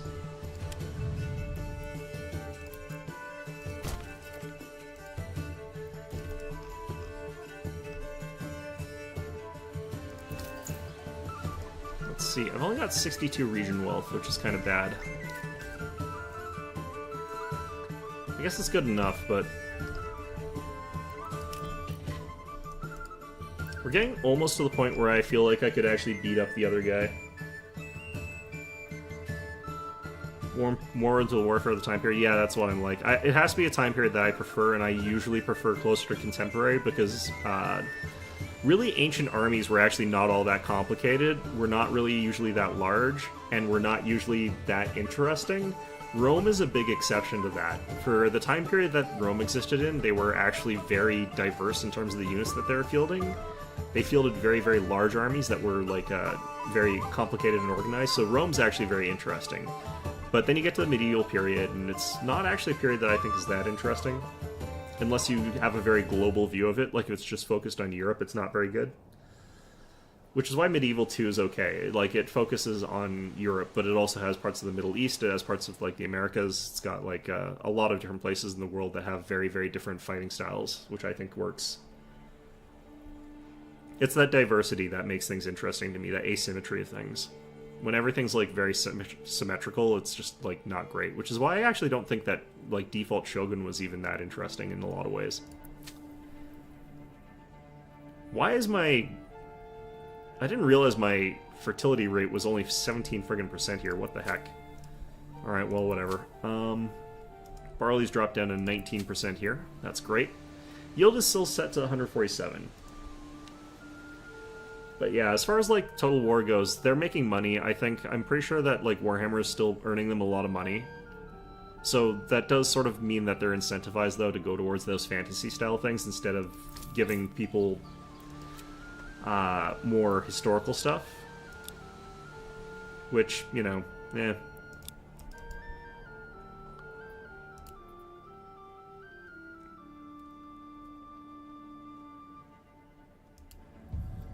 That was actually another reason why I didn't play any of the Total War, like, Pharaoh, is because, like, that's a time period where just really boring armies.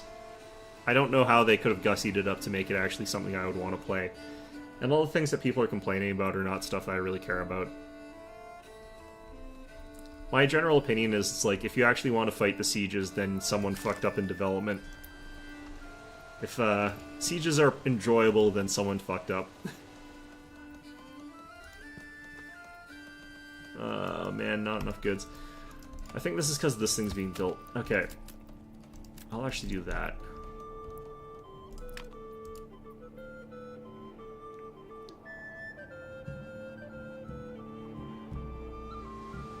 Yeah, the people I really, really don't understand are the people who are saying that Manor Lords is like a good replacement for Total War.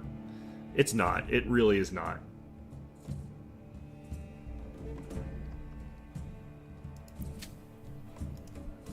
Okay, I don't think that we're going to be able to get any new bread this year, because I think we're going to be out in terms of the windmill.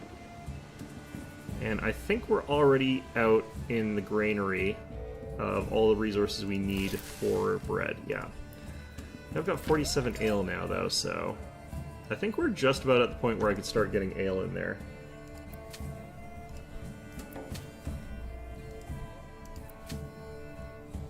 Days left until harvest.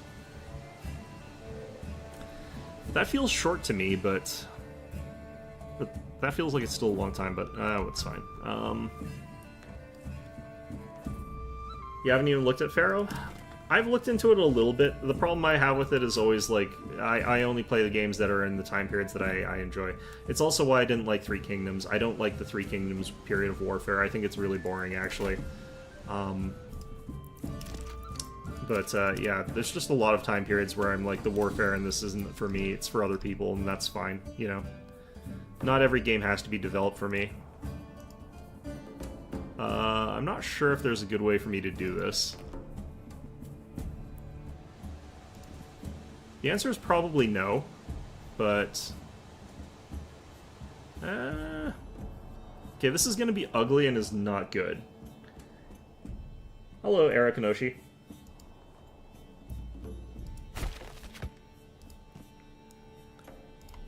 Okay, so the problem with that field is there's a lot of problems with that field. That is a god-awful field.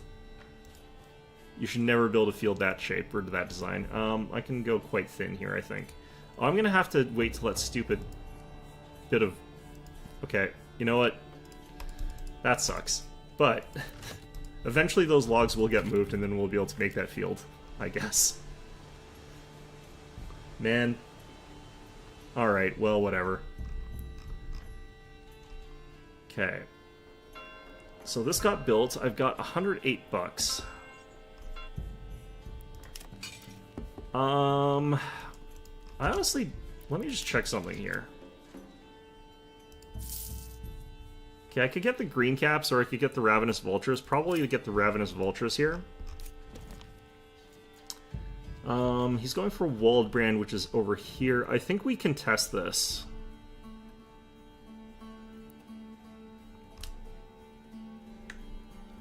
I've only got 108 gold.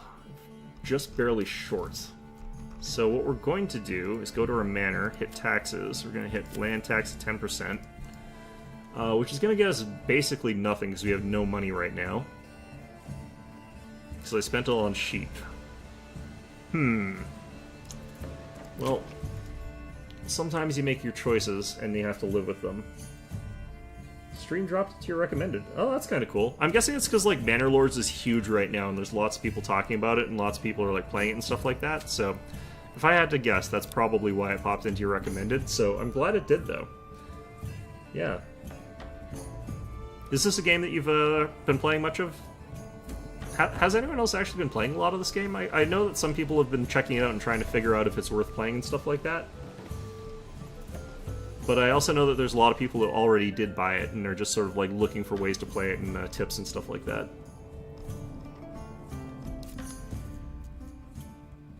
For my money, I actually don't really recommend buying it quite yet. Still 2 hours of work left. You know, could be worse. You could, I mean, if it really, really, really, truly bothered you having to work today, you could always quit. I mean, you know, that is an option. I wouldn't recommend it. Don't listen to me. I'm not actually saying that. I'm not advocating for this. It is a thing you can do, though. Okay, so I can't get the good mercenaries because I'm 2 gold short, which is just insulting. I could pump my taxes up to like 30%, I think, for like a little bit, which is going to make everybody really unhappy and really angry, but once we get to the next month, I should have enough money to actually get the bigger mercenary group for a month.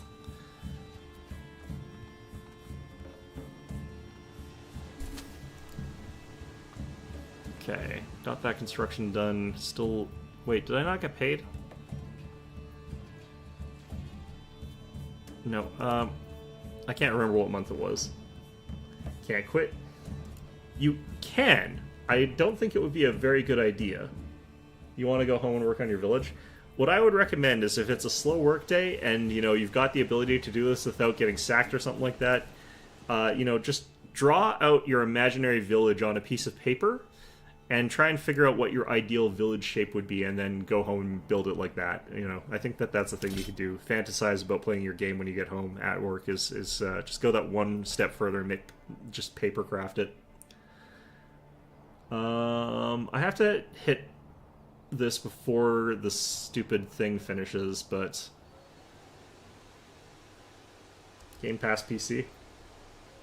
Okay, I have to hit this now. I'm gonna wait till the end of the month. I've got 90 days before I have to deal with this anyway, so...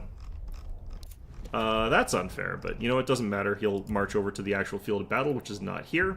It's not like he's gonna burn down my town over this, which he should, honestly, but let's not worry about that just yet.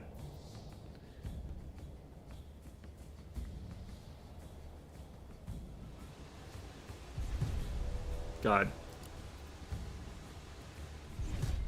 That's actually a good idea. That's what I used to do when I was like playing SimCity and I had like a sort of job where I could get away with that. I kind of do now, but you know, I try not to. Also, you know,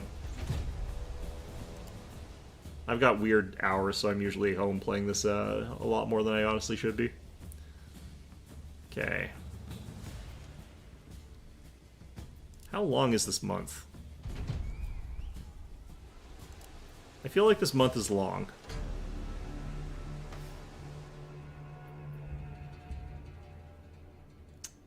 Okay.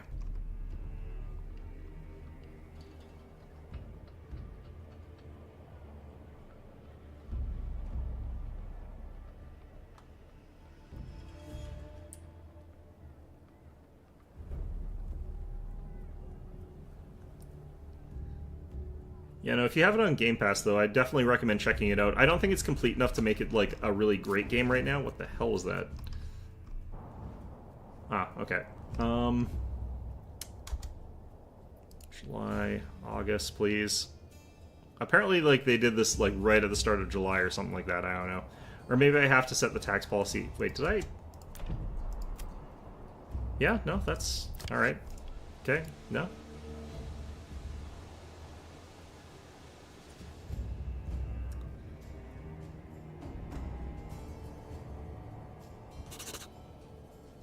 August. There we go. Taxes paid.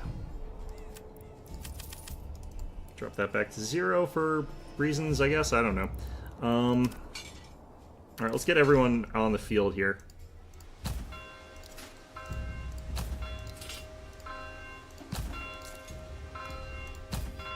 Then we're also going to hire Ravenous Vultures. I could hire the Green Caps instead, but, like, Wait troops kind of don't matter. Actually, I have to check. Where are they going to show up? Goldhoff. That's not ideal. I'm going to wait a little bit and then hire them.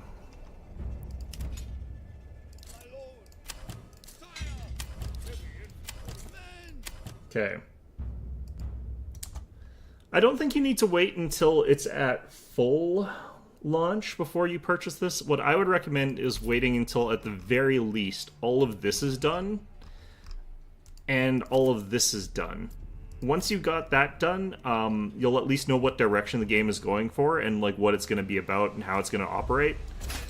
Because I think that not knowing like what's there really doesn't tell you enough information of like what the late game's going to look like or how that's going to operate or how that's going to play out. Okay. So the way this kind of works is like you can trade like melee units pretty much no matter what they are, 1-for-1-ish. And there's not a lot of variety in terms of how that strategy pans out. It's just you have your units stacked up 2-to-1. If you outnumber the enemy, you win. If you don't outnumber the enemy, you don't win. That's really all there is to it.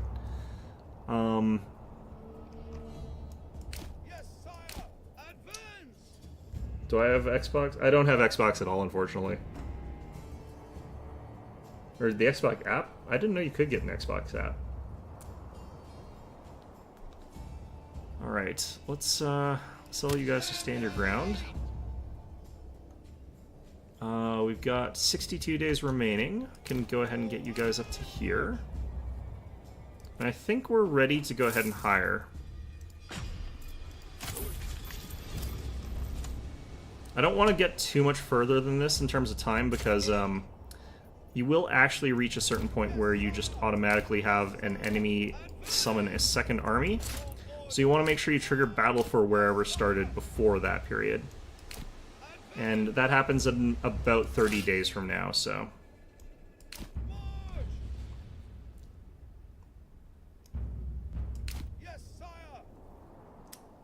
Do that to do an install? Yeah, I got mine on Steam. I think you just get it off whichever is most convenient for you is what I would normally recommend, but whatever you're doing, if it works for you, then it works for you. Yeah, berries are just dead right now, that's fine. I'm gonna set this up here next week, or next year rather. Have we gotten rid of that stockpile? We have, okay.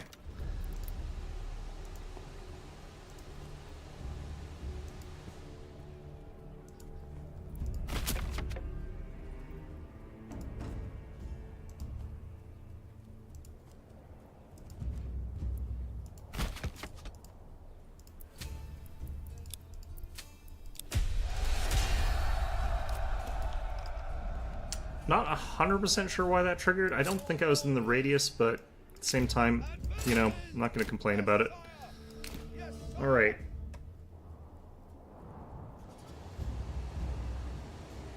Oh yeah, no, if you can get it for like free or something like that, or on a demo or something like that, definitely try it that way first. I don't think that this is a game that you would need to rush into purchasing, honestly. Okay, so these guys I want to actually kind of preserve in this fight. I don't want them getting, like, murked too quickly.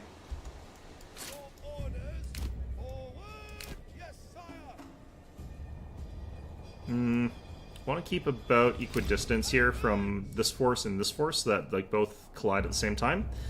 But because of the way things are, we've now got... Actually, I need to be in this circle. And this is just the archers. You can actually ignore archers in this build right now. Archers don't do any damage, so... Okay, we can go like this now. These guys just have to sort of hold while our swordsmen come in from the flank and sort of wreck them from that side.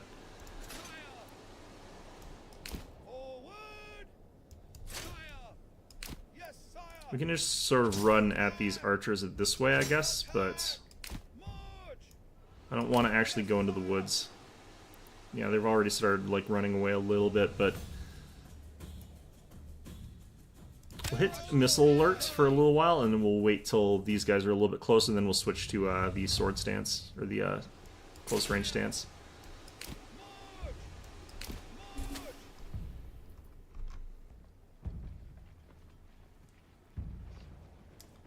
The combat in this game, I actually think is kind of bad. I agree. I actually think that the best way to play it in the current build is to play it as a city builder. The difficulty I'm on is basically city builder because the AI is very not aggressive, like is very passive, so it lets you sort of get by with whatever you're doing.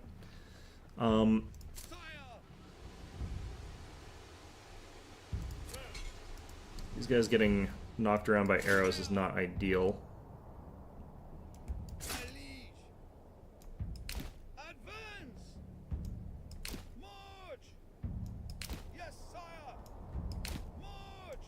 Okay.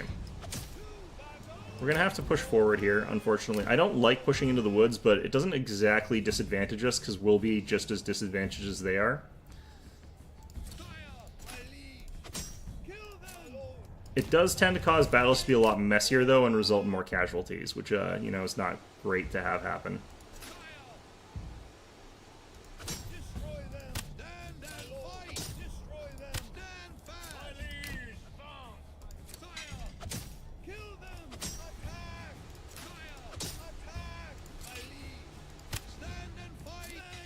Okay. Yeah, the combat in this game is like a little bit overly simplistic in some ways.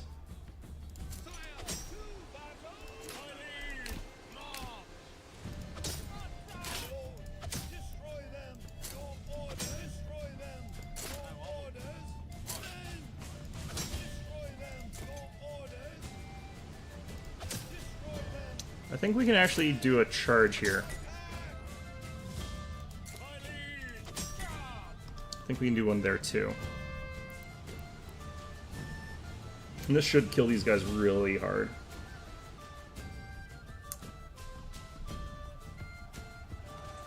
The combat is really simple. Like, the combat in this game is actually really underdeveloped, in my opinion. Like, you can still sort of focus on it, but it's real simple. All you need to do is have like more troops than your opponent, and you'll win. That's really all there is to it. Like, that's really all that I'm doing in this fight here, is having more than my opponent.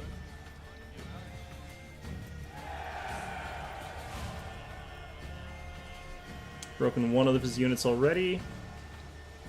I might lose some retinue from this fight, but it doesn't really matter that much. These units should be breaking pretty fast. Yep, they're there.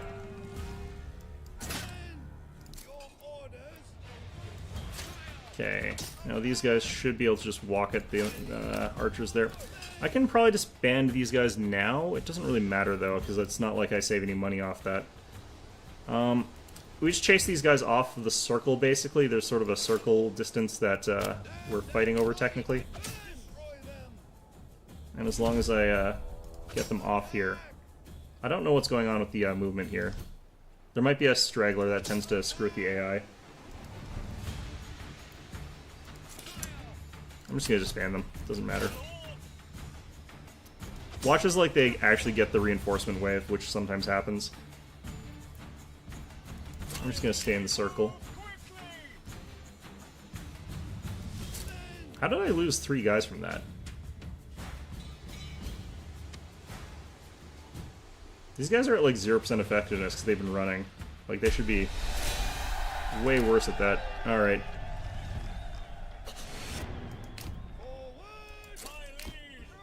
Okay, just want to send these guys back home. Alright, new mercenary companies available. We should actually see that one that I hired before back. Yep, they're back. And now we own this province as well, so that's actually quite nice. We're going to focus on keeping this one as our sort of like main focus, though. Looks like our economy's still running just fine, although I did screw up. Oh no, I didn't need to worry about that now I think about it. Okay, good. Farmhouse, advance, that's already got that. We are getting all this barley done first, it looks like. And the flax is being done second. The yields are still screwed, but that's okay. Alright, so I need to figure out what I want for next year. I'll have to wait till the harvest is done before I do that, actually, because otherwise it does some weird stuff. I almost feel like I need to have a third farmhouse just to have one more ox, which is, again, kind of awkward, but...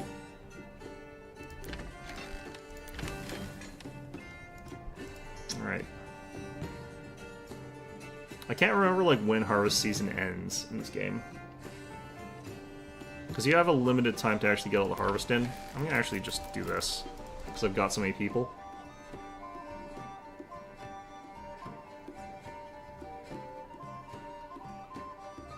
Had a lot of people moving in while I was focusing on fighting. Okay. Did I actually get? Yes, I did. Okay. Do that again.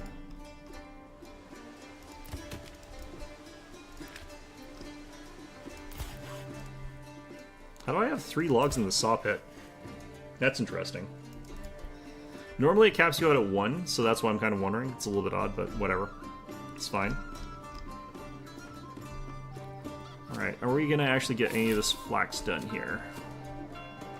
I think we have until the end of October. I think the start of November is when we lose this. Oh no, we've already lost it. Because they're tilling the field. That means we have to do it before October. Okay. So I think I need to have a completely full farmhouse just to do the one of these fields the way I've set them up. So I do actually need to get more farm fields, which is kind of interesting, actually.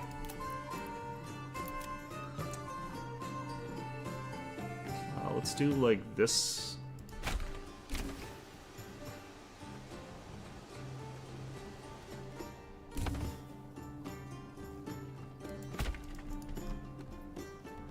These should only require 4 families, though, by my reckoning, because, each of these is supposed to be, like, the size of, one Morgan should be the size that one family does, right?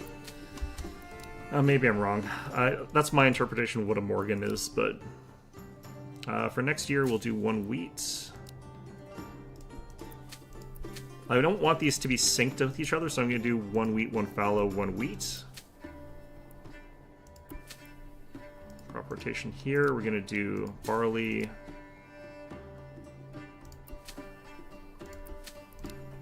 Barley, fallow. Fallow, flax, flax. And I probably need to buy more sheep. It is weird that you can't get the flax that's in the field here already. Like, that's a bit strange, but whatever. Interestingly, this fallow field doesn't have any sheep in it. Maybe because it's already at maximum, like, fertility. So they don't feel like they need to add any more. That could be the case. Okay, I could probably do with buying some more hitching posts and buying some more of these guys, but I don't have any money, so that's kind of an issue.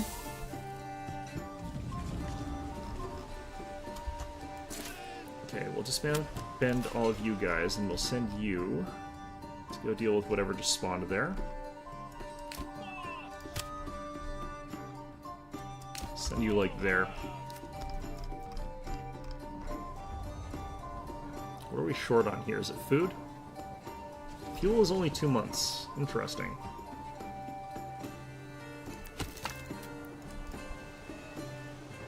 We're also a little bit low on food, which I'm very surprised about, but also I guess not also because we didn't get any bread this year. We have plenty of berries available. We are getting eggs. I think that we're kind of okay.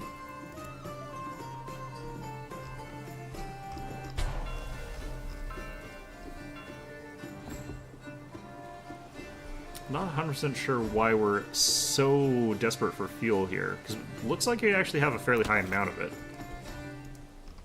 Like, the number seems okay.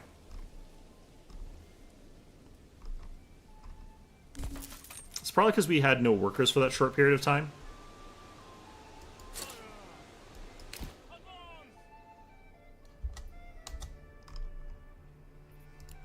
This will be nice because we'll get a little bit of cash here. I might actually send it to the village.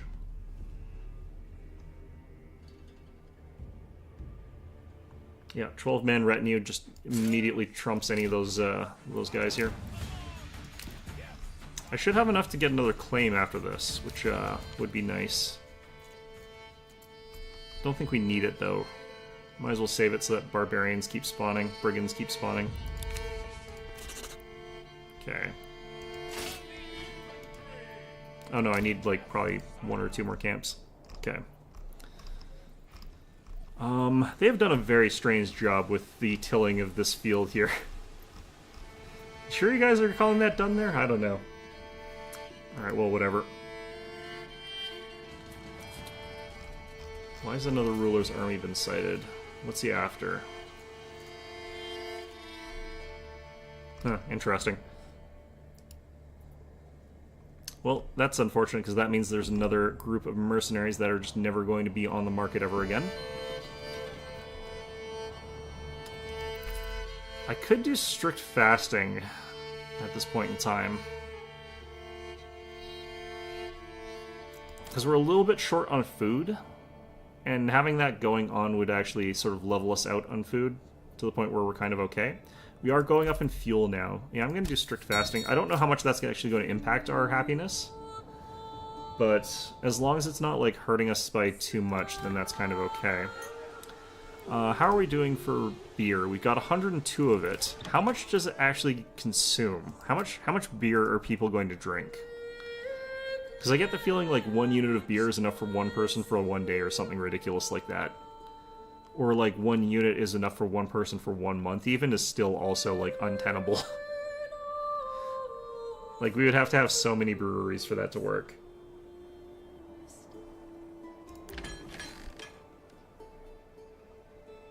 Hopefully this is working out okay. I have no idea. Okay, we got a bunch of wool now, too. I shouldn't have upgraded some of these to, like, that, but that's okay at the end of the day. I might have to get another brewer. Might be a thing that we have to do.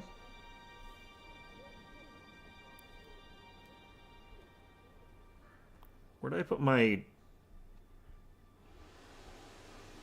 bloody malt house? There we go. Okay. Do I need another malt house? Or another person in the malt house? I think that we're not actually ahead on that. I think it's bottlenecked, actually. So I think we're okay there. That one's got plenty. That one's got... That one's fine. I can't really get more people right now because we're running out of food and we're running out of fuel. So we have to sort of stick with what we have for the time being. I could probably try to get some level 3s.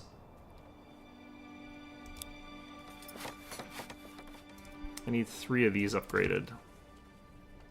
And I don't have any money. Well, I already kind of knew that was going to be a thing that I had to worry about. That's fine. Could get more of these guys, but I'm going to keep that money for mercenaries for when they claim another province.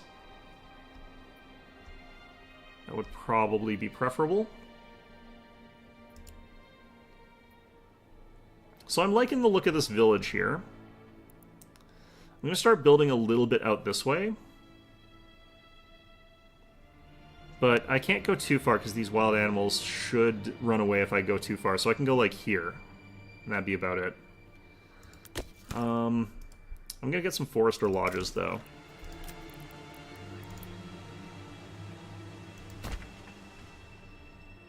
Yeah, because we have deforested this area pretty badly. Got plenty of timber, though. I could start turning those off. Don't really know for sure. Alright, so we got the cobbler's shop. They want more food diversity, which is kind of crazy. But otherwise, they're pretty okay. They're actually pretty much, like, kept happy with the way I've got this. I wonder how much they pay in taxes compared to, like, the level 2s. I've never really looked that up. Running out of food. They chugged down those berries, like, immediately. It's not ideal.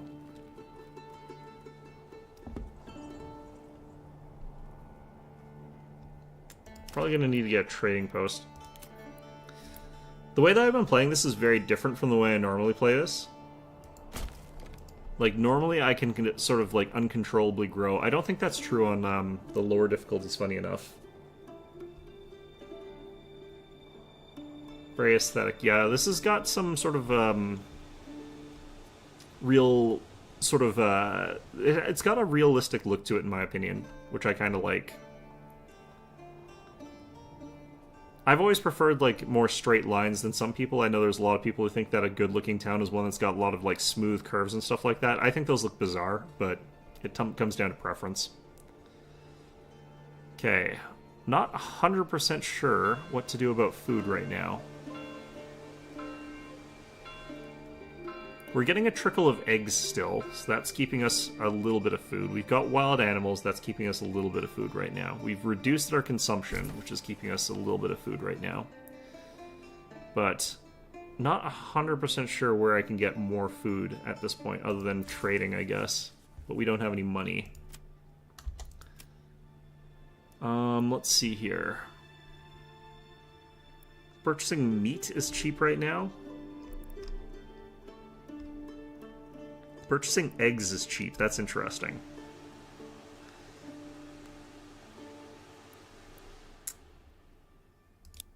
Okay, I'm just gonna buy eggs. Oh, it costs 12 to import an egg. That is actually very unfeasible. I'm just gonna not bother. I'm wondering, like, if we didn't have a vegetable harvest this year, or if they just ate it really quickly. Either way, we only have to survive about another half month before we get access to berries again, so... They're asking for market space? Yeah, it's kind of, awkward, because I thought we actually, still had a... Oh no, that is actually empty. These never look like they're actually full. Like, it looks like you can have 2 more here, and it looks like you could have 3 more here. It always is like that, and I'm always like, oh yeah, and I got spots for market stalls, it's fine. And then, no. It's like, okay. Okay, game. Be like that, will ya? Oh, let's do this. Wait, how the hell am I fitting 13 market stalls there? There's no way. There's no way. How? Game, you're a liar.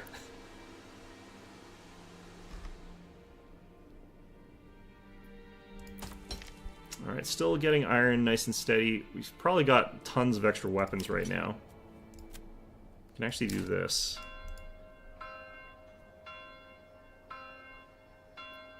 Yeah, my population, I need to slow the growth of it just so I can get a couple more months of food stockpile.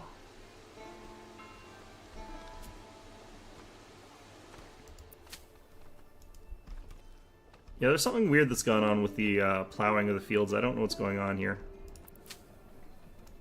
0% for the flax. Wow, okay.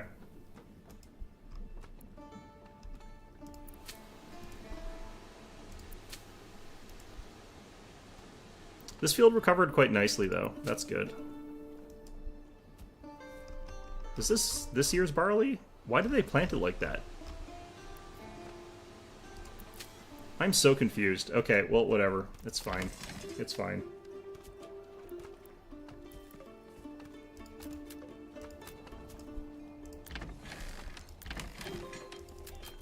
Alright, we'll do that.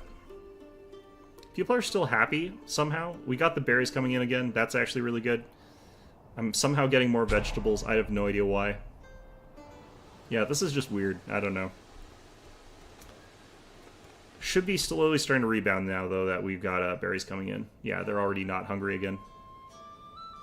We're still at 100% happiness, even though we've got that thing where we're not telling people not to eat. I think that there might be actually a problem with the timing of when they start, like, working the fields or something like that. I think that there might be something I can do in orders, like, to force them to do it early. Sheep farm is full storage. Okay. Let's upgrade our storehouse.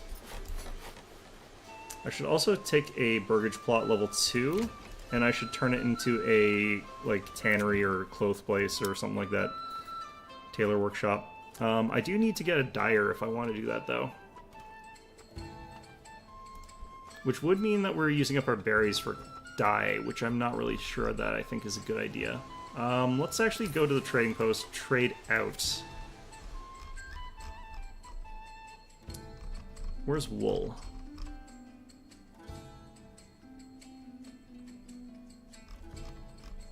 There it is.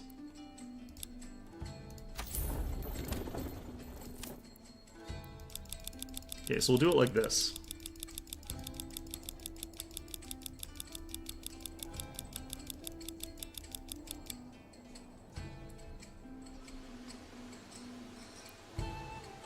I find that you don't need to do that with the berries. Like, I find that I run out of berries even if I just max out the number of people in one place. That tends to be my experience. Like, maybe it'll max out here, but I've only got one person in there right now. If I put 4 people in it, usually that's enough. I've seen some people do this really weird thing where they build, like, 10 berry huts and put 1 person in each of them. That always confuses me. Okay, so those fields are working. This one, I think, is just like this because it's at 0 fertility. That's probably why it's like that. Let's get you guys out.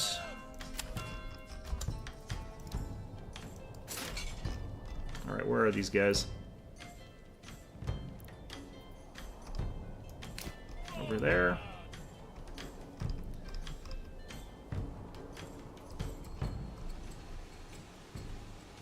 Why did I drop down to 0 available workers? Alright, let's do that. Let's actually do this. I think we're okay for farmers because I have got 4 farm buildings and they've got like a bunch of people in each of them. Still confused about the field shapes here, what's going on. I'm not sure if that's deliberate or if that's like a bug or what, but that's certainly something. I'm also almost feeling like I want to burn this field here or something like that. Nope, there's something else weird going on. Let's force early harvest. Let's see what happens.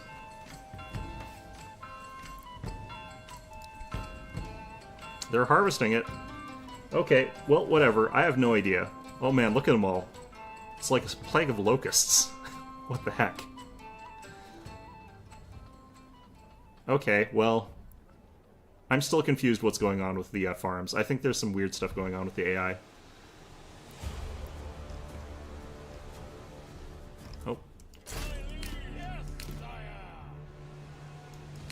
Did I already kill these guys? I might have actually already killed the guys that came out of there. That's unfortunate. They hired those guys. That's very unfortunate. I would have liked it if they were still in circulation. Let's see here. Still 0 months of food, probably. Yep. Probably need to move, like, I don't know, we got maximum in there. But yeah, this is not able to stay at, like, max. It's always going to sort of be the way it is right now. Okay.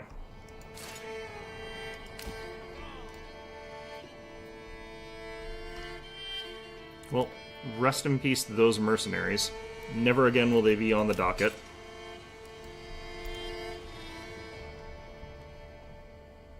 Very unfortunate.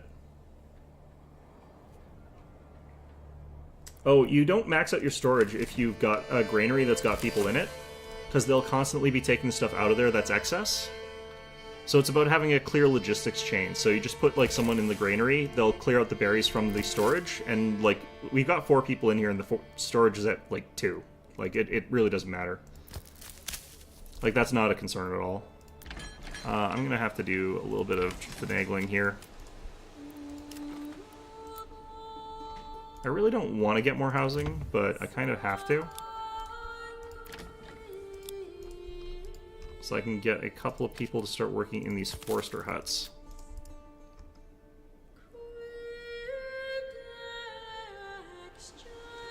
But yeah, depending on how you've got your logistics chain set up, like a lot of buildings that would normally fill up and have like an awkward time, you can deal with that just by having a large granary and a large storehouse. Even if you just got like 1 person in each of them, you'll be fine. Our taverns seem to be working pretty well here, which is funny. I think I should have focused more on wheat, though, rather than trying to get any of the beer. Yeah, you can see this is still shrinking, actually, like, even with what we got here. And this is still staying below 10.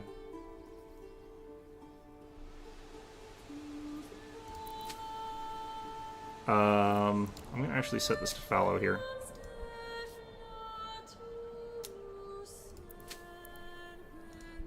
I feel like flaxseed need 2 fallow years, which is interesting. Try it like that. Yeah, so that's at 1% already, so that's okay. I do need more money for my livestock trading posts.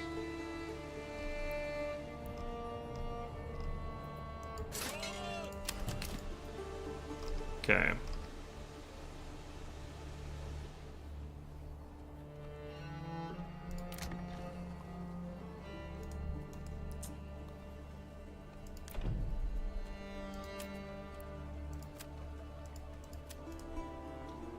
Is this trading post not sold anything? I should have put this on the other side, by the way. Like, I know that if you have it closer to this, then the trade point actually causes it to trade faster. Like, substantially faster, too. It's not even by, like, a little bit, it's by a lot.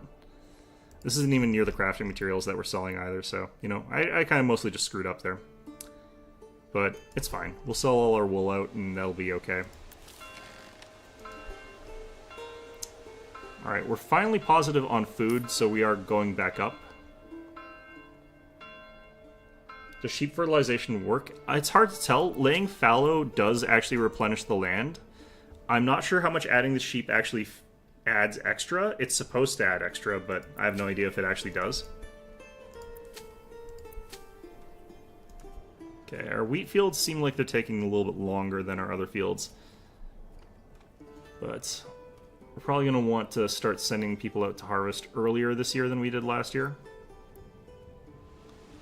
I also forget what actually refines flax into linen. Weaver's Workshop, probably.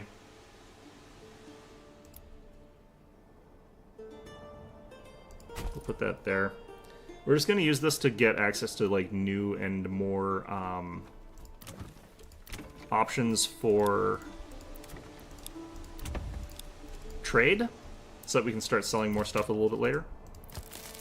And also I need to add one to you there.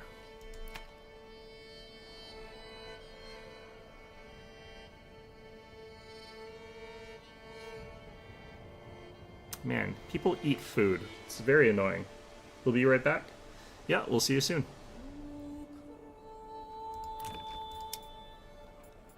Okay. Can do this soon, but not quite yet. What was that shake? Usually it's like someone's charged another unit. Like, I'm wondering if there's a military engagement going on somewhere. Yeah, so see, our berry deposits actually dropped down to 0. In spite of the fact that we haven't got, like, multiple of these forager huts. This is just a small berry deposit, though. Like, the larger ones, set up, like, large, can actually outpace that, like, much better, so... Just depends on what you're sort of up to. I kind of do think, like, the problem is that the wheat fields aren't productive enough, like, fast enough. Like, I do think that they should actually produce much, much larger amounts of food, because that is kind of supposed to be the advantage of the wheat field over... like foraging for berries in the woods. Like, the berries from the woods is very low effort and you can sort of get a bunch of berries pretty easily. But a wheat field like this should be like several thousand times more food than that little berry patch over there provides you. Right? It should be a much, much larger amount that you can get once per year, but you get it like at a slower sort of time. Whereas the amount that we're getting is honestly not that much food. Like 156, 58 wheat or whatever, that's not really that much. 102 from that one. The amount of barley we're getting is quite large there, but... yeah, I don't know. I think that that those numbers could be reworked a little bit to make it so that farming's a little bit more viable, because I don't think it's actually very good right now. 36 starving families. Fantastic. We're probably going to be in trouble in about a bit, but... that's what I get for doing things certain ways here. I could force an early harvest here, and that would probably get us somewhere good. I'm not sure actually how much this is growing per day.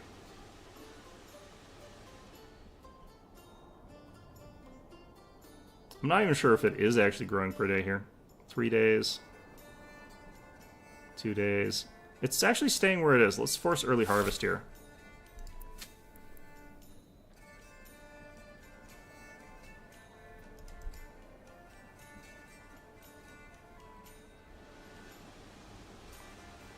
Okay, so this will get us... oh, hunger region name. Okay, yeah, that's fine.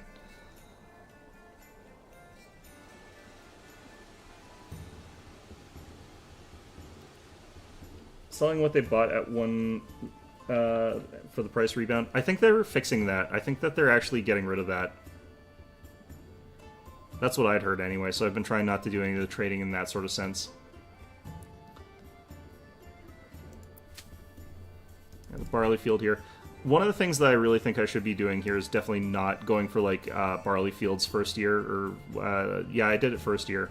They should be like, you should do wheat field, like for first while until you're stable, and then go for that like way after. That seems to be what you need to do. because that'll get you eventually like enough of a surplus that you could potentially have enough wheat to last you a while. I'm actually not sure what's going on as far as like selling goes as well, because we got trade active here, and I'm using export on wool, which is worth 12. Oh no, wait, I've set it to import. I need to have it set to export. I'm an idiot. Yeah, 2 per. That's fine. That's why I'm not selling any, because I've got it set the wrong way. Okay.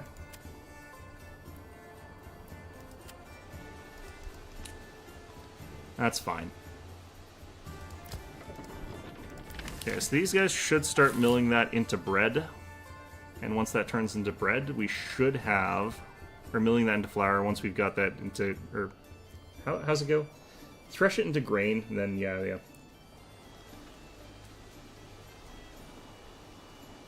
Thresh it into grain, mill the grain into wheat, or flour. I can't remember how this works. Mostly because I am very tired. That being said, though, I think we're doing okay here. Okay, so this is going to turn into a flax field. For some reason, this is actually much higher in terms of, like, our productivity. I have no idea why. Alright, fine. Food's getting eaten pretty much immediately. That's all fine.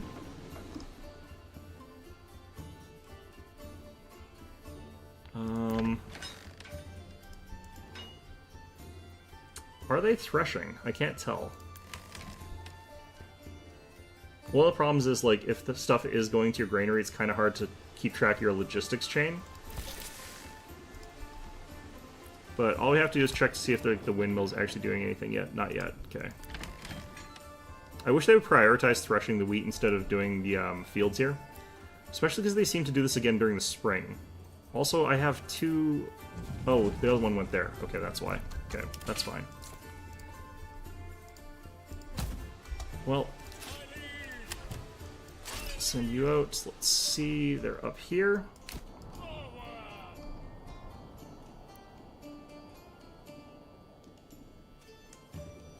They'll eat eggs first? Yeah, that makes sense. What I do need is just, like, food in general, though, because the village is starving, because I've screwed up a little bit. I'm not used to being able to grow population very quickly, so, like, I'm not used to sort of trying to keep up with the food on that. And also, I don't usually use, like, fields. I usually use other methods of getting food, so this is just a little bit different for me. My methodology is a little bit flawed. I still don't know why they're doing this. It's a little bit distressing that to see them constantly doing that. It's like, what are you guys doing? Why?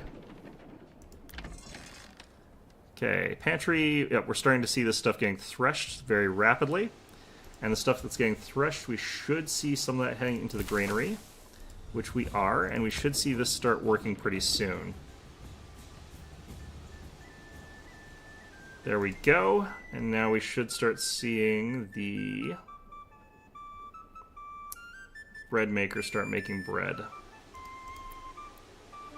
It's weird that they've got someone who works in the communal oven. Typically, like, you would... Well, I guess, yeah, you would still have someone who would work there, but... People would sort of, like, bring their, like, wheat and stuff like that, and it would get baked in the communal oven. I think that a lot of the times they had to sort of bake their own bread there, though. I'm not sure about that. Don't quote me on the historicity of that.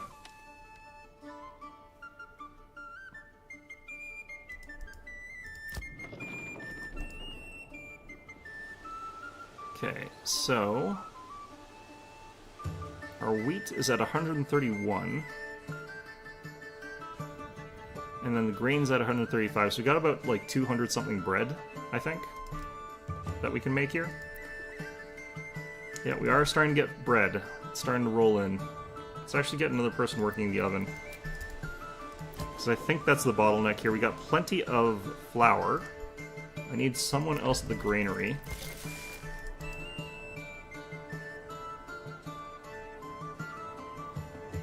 Ban the grain from the granary. That's a good point. There we go. Technically, I also think that we want to ban some of the other stuff, but... Wait, this is disconnected from the road? Is it? Really? Could have sworn I exited.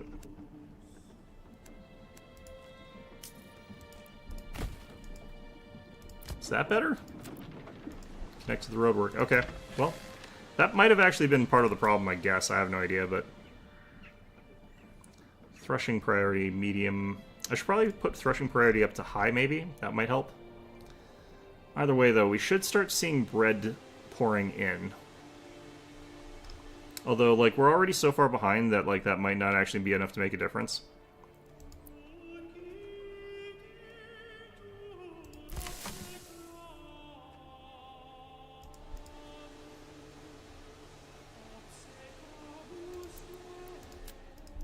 Do that. Might also want to get another granary worker. Can probably just pull it from one of the farms. I think we're still a little bit over on farmhouse. There, this seems to be better. Wonder if there's a way for me to set the animal to work in, like, specific fields, like for the ox to plow specific fields, and to have, like, people hand plow a specific field, because I always want people to, like, hand plow this one. How is this going up in yield? It's winter. It's December. What's going on? I feel like some parts of this game are literally just not working as intended. And this is definitely one of them. Yeah, this as well. What's going on here? Okay, we got 2 people that are hungry, but we've actually caught up mostly on our food production here. Yep, okay. Oh, also I can get rid of these guys. I just have to remember to put them back as soon as I can.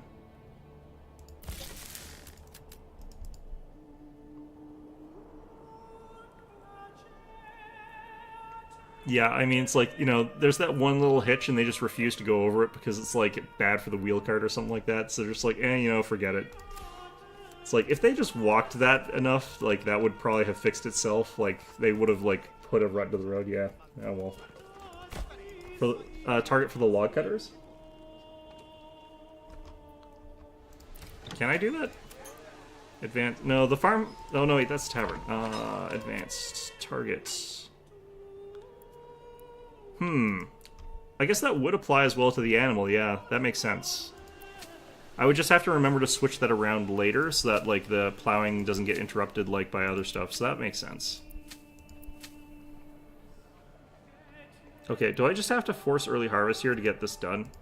Like, what's going on? I feel like there's bugs here. I feel like there's bugs here.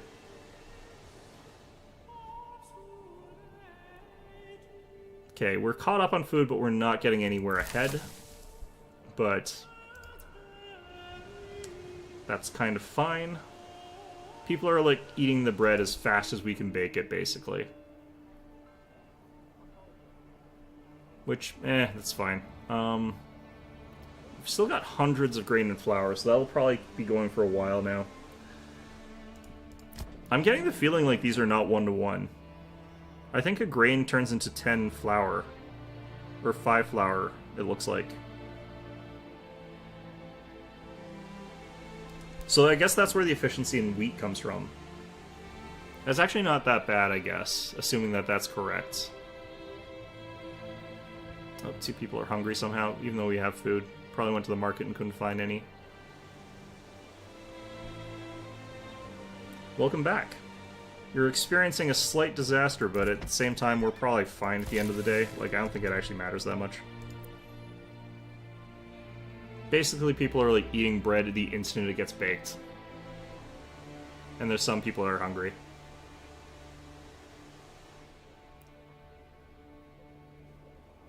This feels like a very efficient way to bake this, by the way. It's like baking 1 loaf at a time, just over and over again. Never more than that.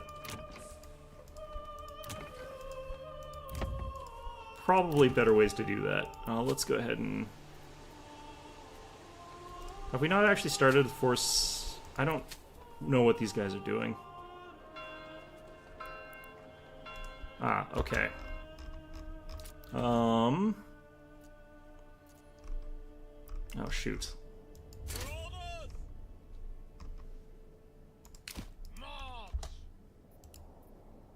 Let's go do this first.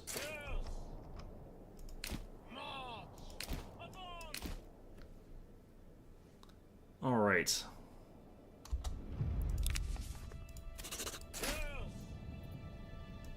Head you guys back home. Got enough soldiers for 4 squads. Let's see what mercenaries are actually available right now. It's just the Wayward Sons, which are god-awful. So this might be a little bit tricky. We've got enough that we can win this, but... berries are also about to roll in, which is also good.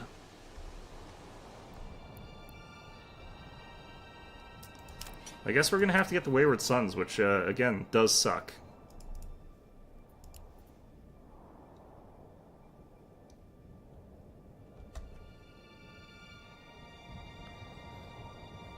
Equal dimensions is good for the actual, like, harvest.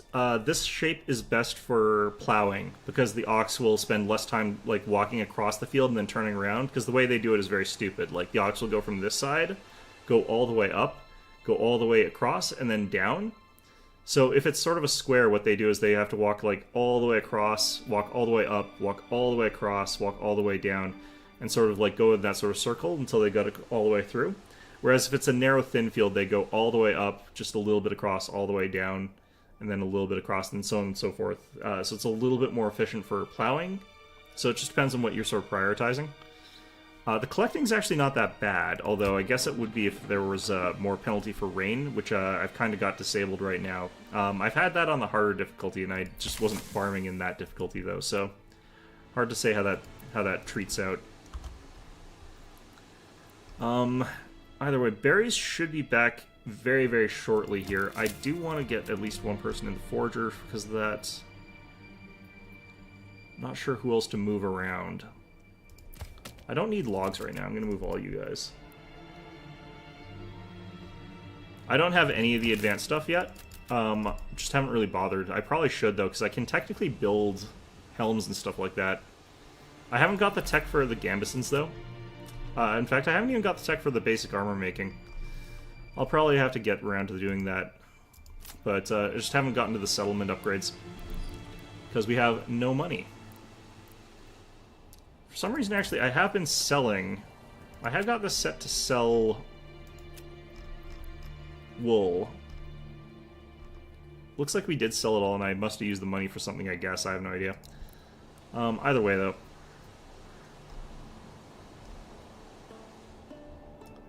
Yeah, I've actually honestly found that the armor, the helms, the Gambesons, it doesn't actually make much of a difference. Like, you could have them fully upgraded, and their performance on the battlefield is actually not much different than their performance if you just have them default. It's kind of weird.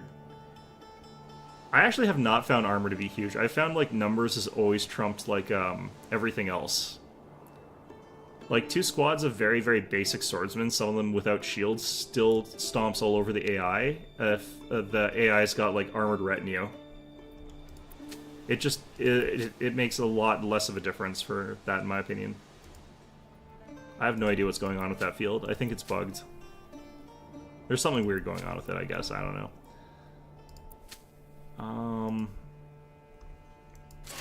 Okay.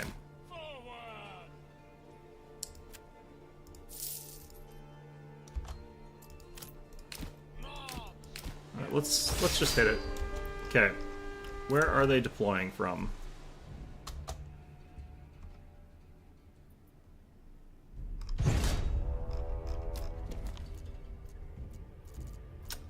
Just right up north, okay. Where's the battlefield? Over there, okay. So, let's get you guys all deployed.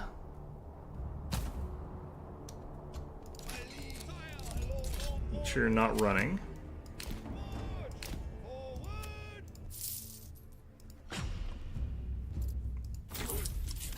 Don't get me wrong, I do suspect, like, if you've got armor and stuff like that, and you're going for that sort of build, like, that means you can win the 1v1s. Where it's like one of your units fights, like, one enemy unit. But that makes less of an impact than, like, just having more units than your opponent. I found, at least, that's my experience. Might be different for other people. But, yeah, I've basically had a hard time, getting quality units to win against the enemy. And you still take huge losses even if you're, like, 1 unit versus 1 unit sort of thing, I find. Okay. Let's get these guys up to here, maybe. So we've got 5 melee units, of one of which is like half, basically, versus their 4 and their archer units. So we'll probably actually have to sacrifice the archers here, because we'll never get to use them again after this, so might as well. I really actually think that the archers need to be buffed, but I have no idea how to do it. I don't want to actually have the Battle 4 thing start just yet. I'm going to move up, like, maybe here.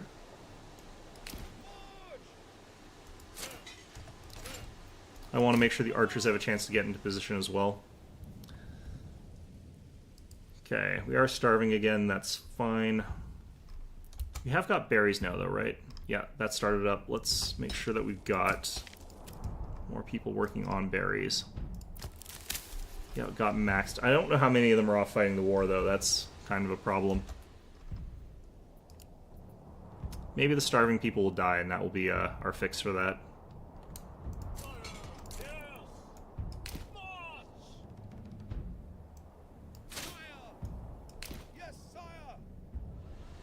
Okay.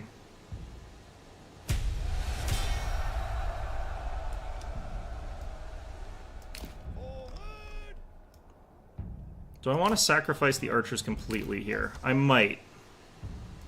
Especially because the heavy armored mercenary archers are actually pretty okay at just standing their ground and, like, being in the way. And as long as they're sort of getting slammed into first, I can just have, like, another unit stack in through them, and whatever they're fighting gets kind of wrecked, actually. Which, works for me. Okay. We'll probably get 2 volleys of these guys. One at long range, one at close range. The range on archers is also a little bit low, honestly, but that's actually probably it's probably fine that the range on archers is low.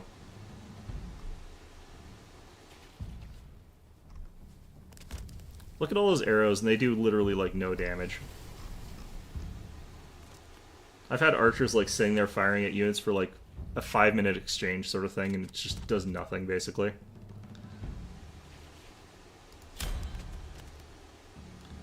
You can see it does disrupt these guys a little bit, though, so that's at least cool, I guess. Okay.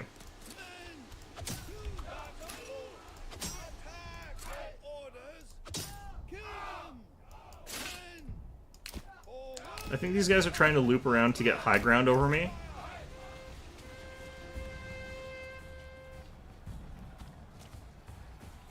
They've entered shield wall. We'll have these guys on push through. These guys get more around the back a little bit.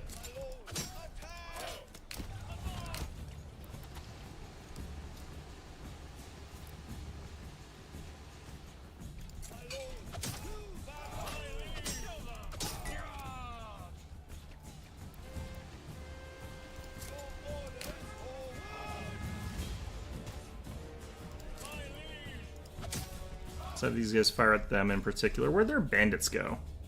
They should have 1 squad of bandits.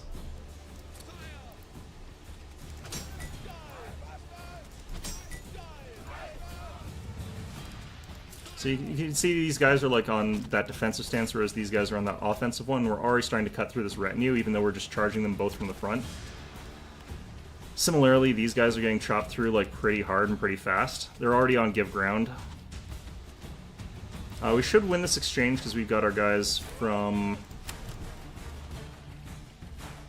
our armored, although they're not even firing at them, they're firing at my other guys. These guys are getting chopped up pretty bad. These guys are getting chopped up real bad. Yeah, they are faster. That is a problem.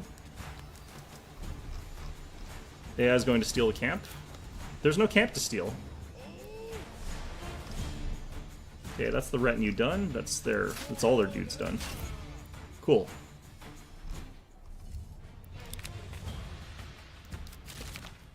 My claims are non-negotiable. I wish this actually caused him to stop sending you these messages. Okay.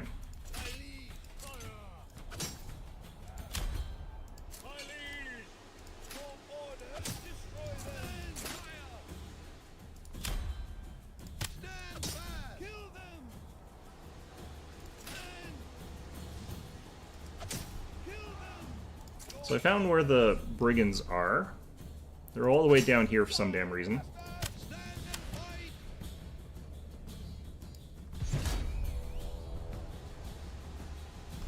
Look at all these arrows. We're still firing at them and they're still not taking any damage.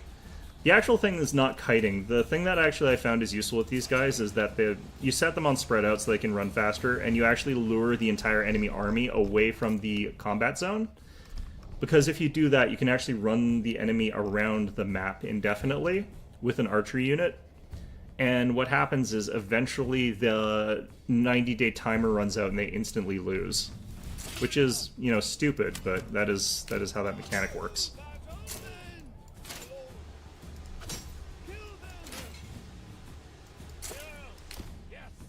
I may have to keep these guys on retinue just permanently.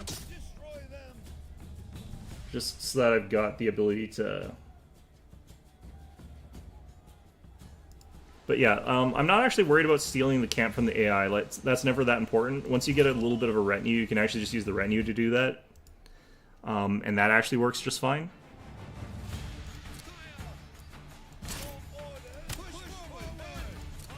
I think my guys should stop firing, but I did notice that the order to allow friendly fire seems to actually be default, since they always seem to allow friendly fire anyway. They seem to go for friendly fire anyhow.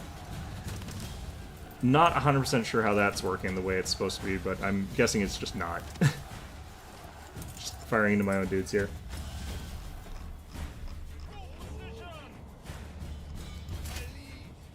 What I have actually noticed is that sometimes archers just win melee fights, though.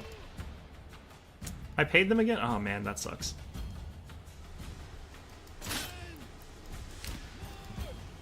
Should have just gotten rid of these while I had the chance. Either way.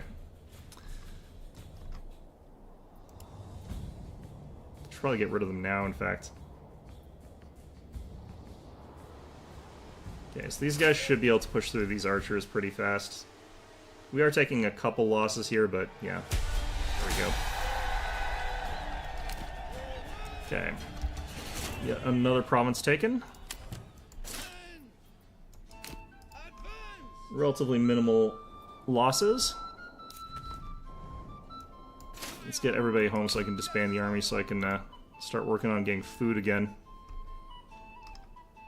Because we have got a serious shortage of people working our fields and stuff like that. Yeah, that's not ideal. Fortunately, I've got some wood coming up here. That's actually nice.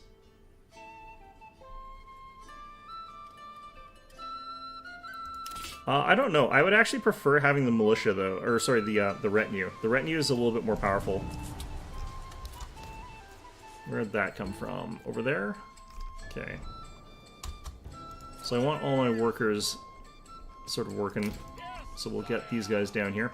Yeah, the way I actually like to do it in an ideal circumstance is if you can get all of your provinces set up, so you've got a retinue from each of those provinces, you can get like 6 retinues, and that's actually way more powerful than having all of those workers doing it. Because that way you can have all your workers like actually in the fields doing stuff that they need to do while your other guys are out there being your warrior class, which is kind of how that's supposed to work to begin with, honestly. This kind of needs to replenish a little bit.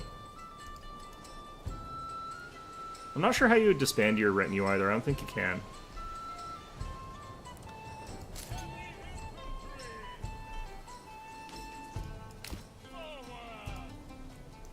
Want these guys set to this. These guys deployed from further than I'm used to. They usually wait till I'm here before they deploy. What I have actually had happen before, though, is like I couldn't recruit new militia because I had so many mercenaries, so I wasn't able to or allowed to get any more of them. That was very annoying. Was not a huge fan of that one. Okay, how are we doing for flour? We still have any? We still have grain, we still have flour. We still have actually a lot of those. So we should be starting to accumulate more food now. We should be keeping up here.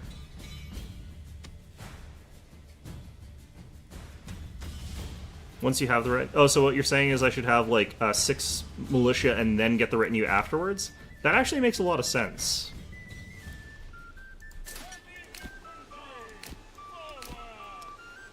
Yeah, I wonder if you could actually, just before you even get your first one, just assign, like, 6 militia and then get your first retinue. That way to actually be... You'd have to be careful, though, because you'd have 6 completely irrelevant militia for a very long time, because they'd have, like, 1 person each. There might be a minimum amount that you can have for, before you're allowed to get one, though. I'd assume. I will take Treasury. Okay, we started to get a little bit of cash in town here. Let's see how our linen and yarn's doing. It's doing okay, actually. We're getting some of it.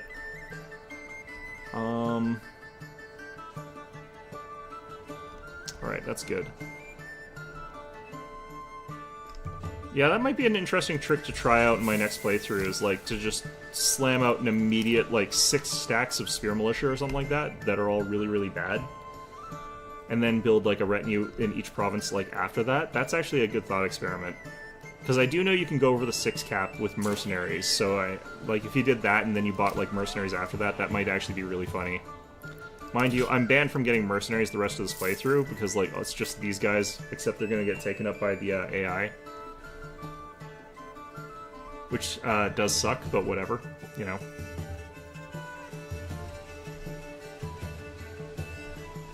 Alright, I should probably try to get this setting up to, the next level here, but... I wonder if I need more communal ovens to fix my problems. I feel like that might actually be the solution to some of this. Given all things considered, I should probably also get...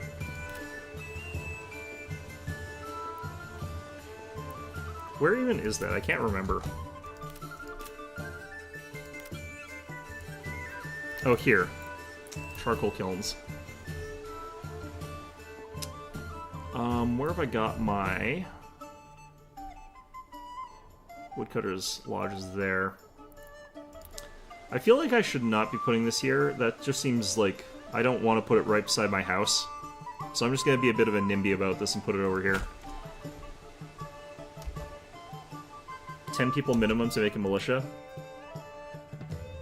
So if you need to get a militia count of 60, which is quite a few before you get your retinue. I don't think you could do that on challenge difficulty just because you need your retinue out immediately, and you don't get any free free equipment for troops, so you can't do the steel as easily. Maybe you could.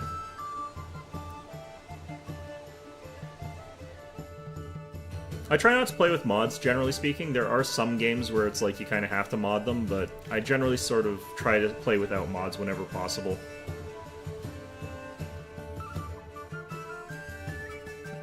Okay.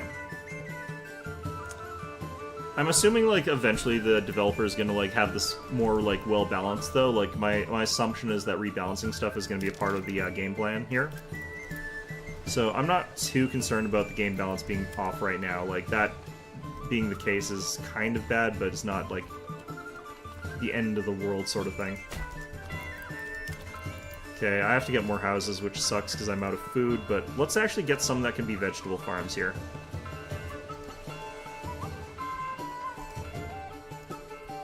Oh right, I've got that weird jank road here. This is gonna take out, like, an entire section of road, isn't it? God damn it. Okay. Well, that actually wasn't that painful.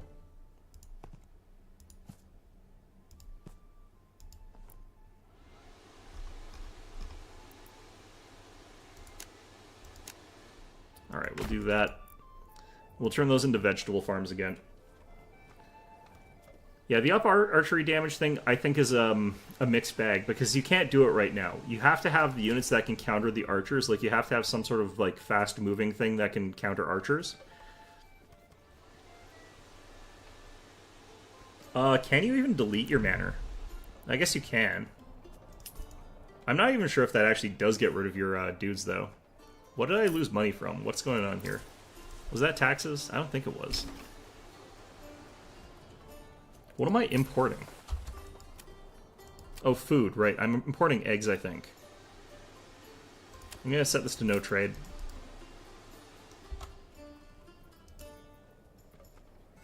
Okay. That was probably where I was losing all my money constantly. Not that it really matters that much.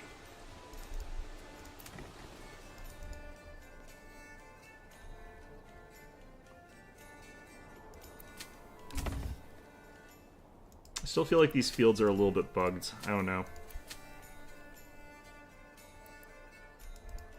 This has grown, it's at yield 0, so I guess we have to wait longer, but we're pretty close to harvest, so it might be that we missed the harvest this year, or we missed the planting this year or something like that. I have no idea.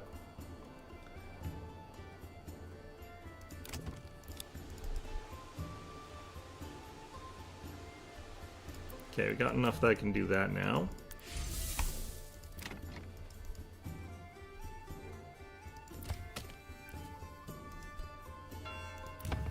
I think I can also do this now. Get that working again. Okay, well this is being harvested fine.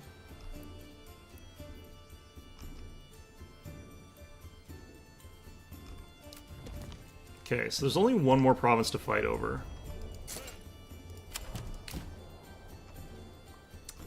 Not 100% sure what I feel about that.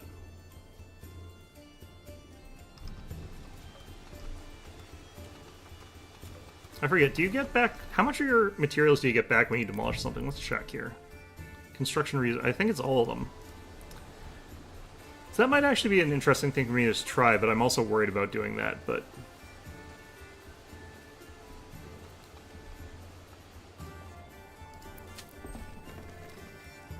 Why is the yield 21? I feel like we missed planting. I think we missed the planting. Yeah, the farms are for micromanagers, clearly. Oh, I've got set to force early harvest too. That's bad. Let me click that off, but I think they're doing it anyway. Oh, now they're not even harvesting. That is some weird interactions there.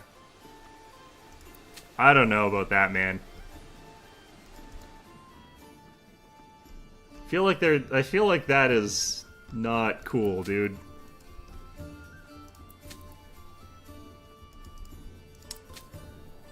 Okay, well, it looks like actually they're still going to harvest later, so that's good, I guess.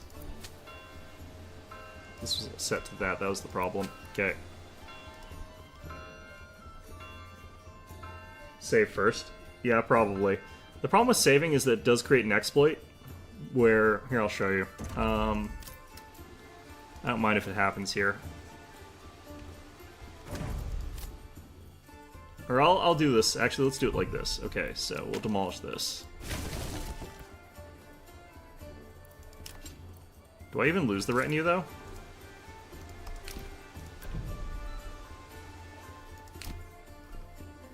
Wait, what? Asking person inside to leave. It might not actually be functionally possible to delete your manor, because they refuse to leave their home. That's interesting. Not my expected result from that. Okay. Well, that's something. Maybe it'll eventually get deleted, but yeah, it seems like they're obstinate and refuse to leave their homes.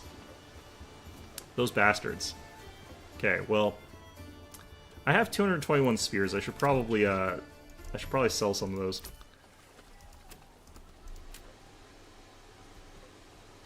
Oh, that is an expensive trade route, unfortunately. I probably would want the trade block abilities first, but I'm not really planning on getting those. I'd rather get the thing that lets me have some other stuff. Alright, let's upgrade that, actually. I should probably set up a set of burgage plots that are the smaller size. Yeah, is this ever going to actually demolish? I get the feeling like this is not going to demolish. Yeah, it's just the Wayward Sons for here and forever. Oh, it's the retinue in the home. It's the retinue in the manor. Like they're clear. Oh, maybe I can actually get rid of the. What if I did this?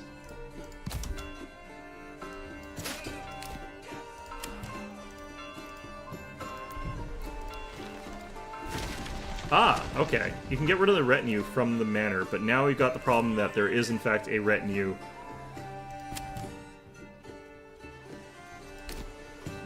Okay, yeah, no, they, That's... I'm wondering if there's another bug associated with doing this. Let's find out if there's a bug associated with doing this. I think that there might be. Let's find out. I am betting something funny is gonna happen in a second here.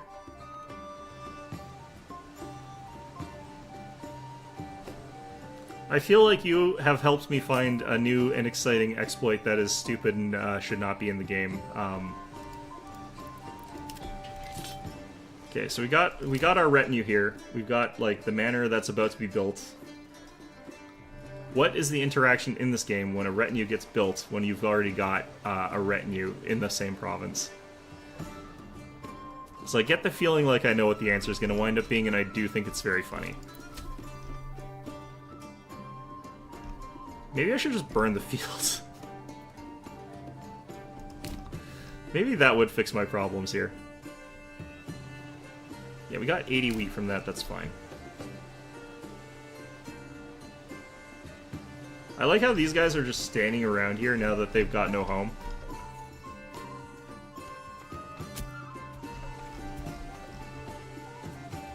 Yeah.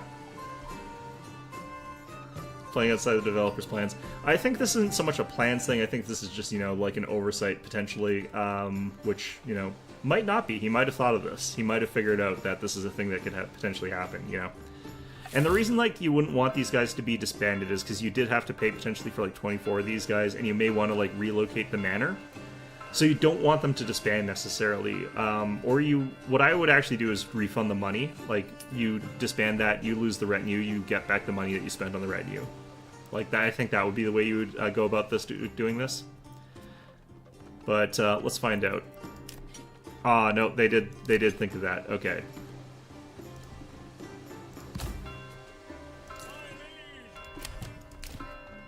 That did cause them to do a weird dithering outside the building. Let's see if I can move these guys.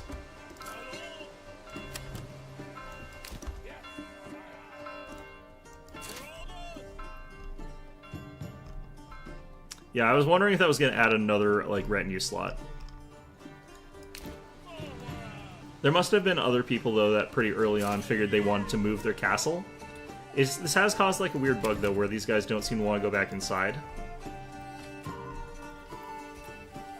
Well, maybe they are going to now. Nope. Yep, they just live outside forever now. Okay, cool. Well, that's within their rights. They can do that if they want to. Okay, I don't get how some of this stuff works the way that it does. Like, why is there this little bit of grass here? Why game? Okay, it does look like everything got harvested, though, so that's actually okay.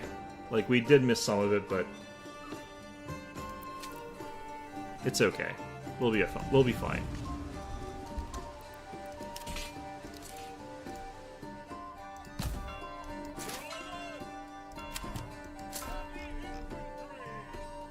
Okay, where are you? Here again. Okay.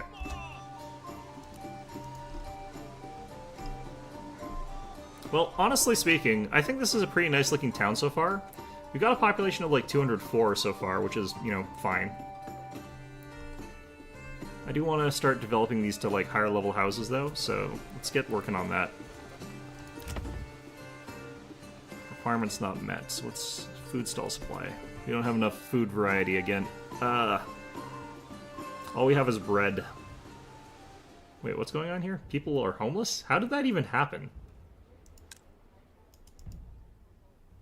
Okay, well there is apparently a bit of a bug associated with this. I'm gonna go ahead and pop back here. What rich resources? Farmland and iron. Farmland and iron for this one. I actually usually don't like rich farmland because I find it much more fiddly to work with than rich berries and rich hunting. I think that combination is the easiest to work with, but at the same time, like, I don't always need to have it be easy for me. Yeah, let's actually do this. Might as well. Now we got the money for it. Okay, so there is apparently a bug associated with this manor where you do that, causing homelessness, but yeah, here we go.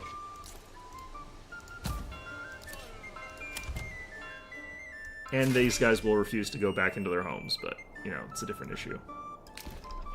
Oh, that's a coincidence. Ended up in the same spot in this province. That's nice. So you just stand your ground and...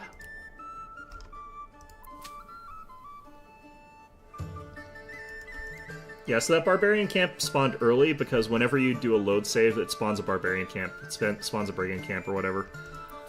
Why? I have no idea. I'm kind of annoyed by it slightly, honestly, but... Oh, they stole some of my iron already. That was fast. I do kind of think that it would be nice if there was a sort of limit to like how quickly they could steal your stuff, but at the same time, it's not usually a huge deal if they do steal your stuff, so, it doesn't really matter. Might be better off if I upgraded the armor on these guys a little bit, too.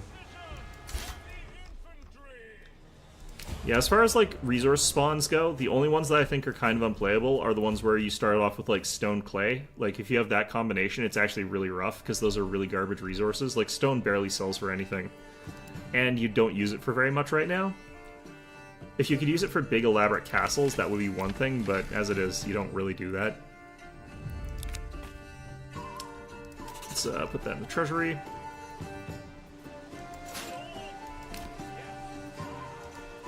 But iron, very useful because you can have like a huge number of weapons and stuff like that.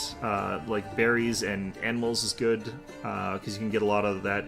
Farmland's not like great. Well, if you've got rich farmland, you actually just go based on like this tree, and then you'd sort of like have a tree that you're sort of working on here. So you kind of can. The only thing is, like, one part of that tree is explicitly for not good farmland, which is awkward, but... You know, I guess kind of whatever, you know, as far as that goes. Let's get these going. Okay, I can get some burgage plots upgraded here. Might as well do these ones.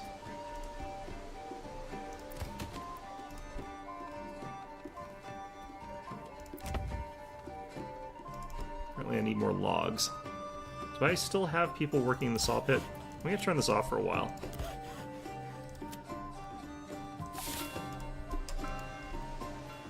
I do really like the way this town's starting to look, though. This has a really good feel to it, a really good appearance to it. Stone gets your trade started. Stone gets your trade started pretty poorly, because it sells for 1 per unit. At least in the current build, anyway, as far as I remember. So it's actually, like, something that can get your food started, but it's really bad at it. I think that there's better options out there. Like, berries sell for 3 per, so they sell for more, and if you're, like, at a huge surplus of berries, you can do that, and then you can also build the dyer's workshop, upgrade them to dyes, and sell the dyes for 5 per. So you can get a lot more money out of berries. Same thing for the wild animals. You can get, like, the leather and sell that, and then you can also sell the meat if you've got excess, which you probably won't, but... Then you could also sell the tanned hides, and you can sell the boots. Like, you could sell the whole chain. If you want to. I think that helps a lot more in the end. How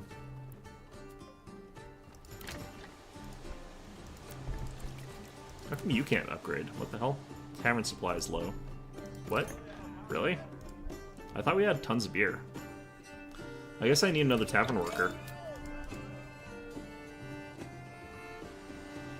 Yeah, usually my first trade in a lot of like the games where I'm doing it on harder modes, like, is the berry trade. Like, if you go berry deposit trade, it sort of gets you where you're going, like, really, really fast, and then you stop selling them once you have enough money. Start selling dyes, and those will actually treat you really, really well. Yeah, food's the problem still.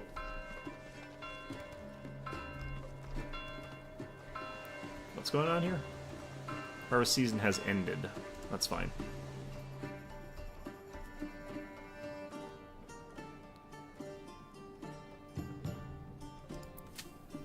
You know, I wonder if I have to have multiple sheep farms to have multiple fallow fields. It seems like that might be the case.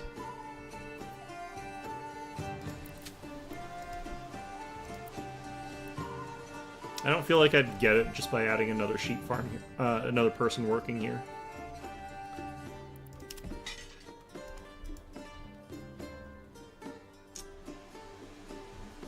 Yeah, our level 3 places are unhappy with our food situation, but, you know, they can suck it. Let's see here. Well, the way that we've done this, we are actually, like, stable in terms of, like, having enough food for people to eat for pretty much forever. So at this point, it really is just I have to wait for those seasonal fluctuations before I can upgrade, where, like, we get a bunch of berries and we get a bunch of, like, other spring crops, and then I can upgrade.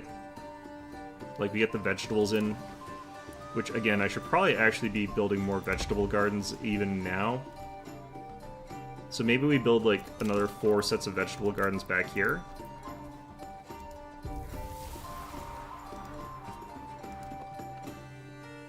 Or however many we get, I have no idea. Yeah, 4. I do have fertilizer sheep, yeah. Yeah, that's, that is a tech that I got here. I don't have enough sheep, though. I need to buy more. I probably should actually do that now. Let's go ahead and do that. Gonna get our sheep up to maybe 15 or something like that. That's more than I can afford, but that's okay. That's why I can see, like, the sheep running around in this field here, having fun, having a good time. Let's bring the fertility levels up there. Technically speaking, you actually don't need to have animals to use a fallow field. Like, that's not something that's actually true. You can do that without that. Although, it looks like you actually have to do, like, fallow, and then harvest. I don't know, actually, if I think that that's something I agree with.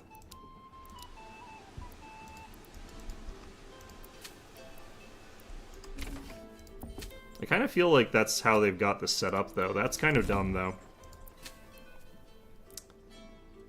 Okay, that place is fine for now. See, like, 5% and it's not going up there. The reason I don't have breeding is because apparently there's, like, a sort of thing where you'll end up in a situation where it'll spiral out of control if you have a late enough game, where you can't get rid of the sheep fast enough. So you end up with, like, 1 million sheep that have taken over your village, and you can't stop that. And once it starts getting faster, it gets faster and faster and faster. So you actually kind of don't want to take that unless you are planning on jumping out of the save, like, earlier. Because then you won't have that problem if you jump out of the save earlier. You could also try selling the sheep, but, like, that apparently doesn't work either. You, like, sell all your sheep and it ends up being like you've got a whole bunch of sheep anyway. And then the price for sheep, like, craters and you can't get rid of them, so it's kind of like a no-win situation that you can end up in.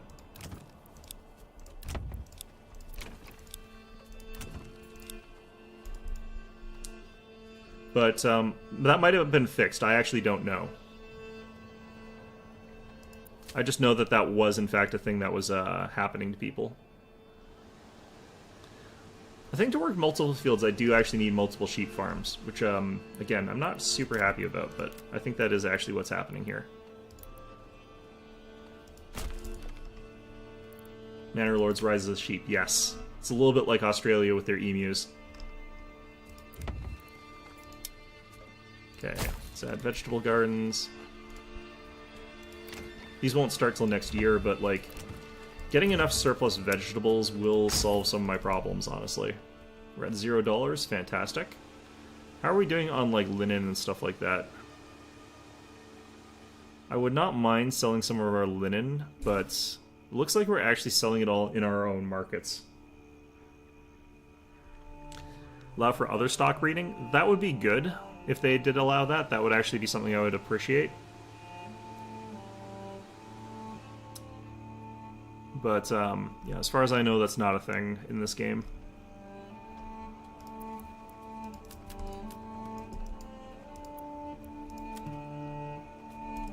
Okay, so we'll see if this sort of spreads out the sheep into, like, 2 different things, or if I just have to, like, fill out one all the way and then get the other one. I have no idea.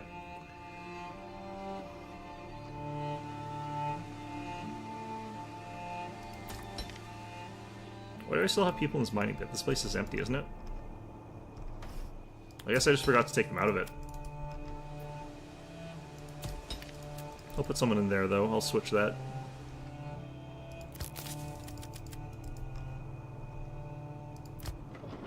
Okay, Okay, looks like we're out of grain. We're out of grain and we're out of flour, but we do have 200 bread. So I guess we'll be kind of okay. Food for 3 months. Actually, we won't be. Okay. Lost the battle with the flightless birds, yes. That is pretty much what happened there.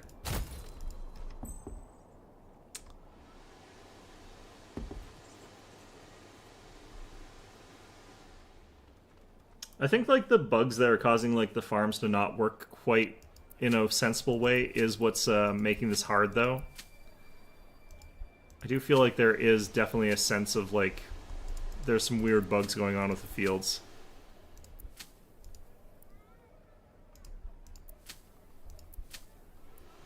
I'm just going to set you to wheat here.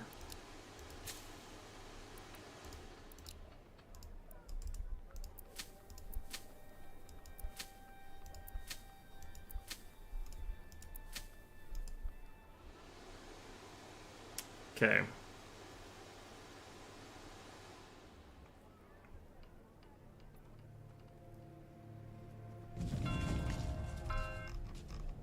Okay, where'd that spawn? Over there.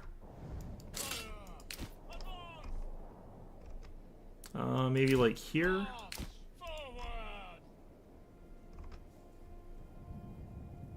No one in the Miller Bakery? I guess I could move them out of there, but I have actually 11 people unassigned right now. Which, you know, probably not ideal. Like, it would probably be smarter to have them doing something productive, but I don't really have anything super productive for them to be doing. Like, I guess I could put them all in the charcoal kiln, but it's not like it's going to make a huge dent in my worker sort of outflow here.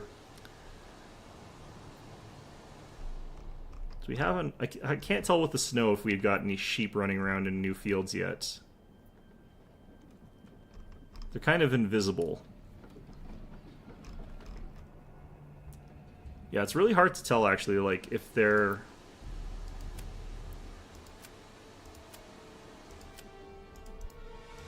where the actual livestock are. Going somewhere. Thanks, game. That's amazing. Great information.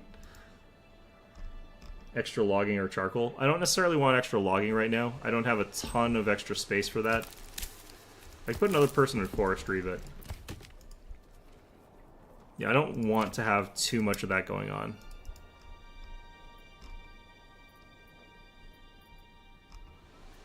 Yeah, what I really need to do is set it up so I'm getting my food more consistently and more reliably, because the way I'm doing it is not very good.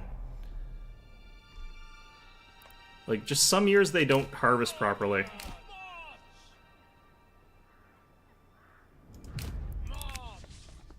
Gonna do that.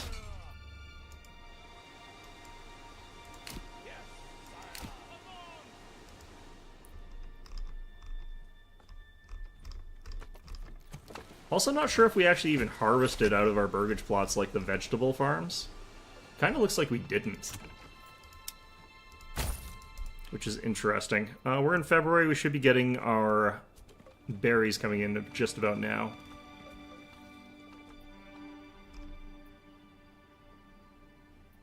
The new camo meta, yes.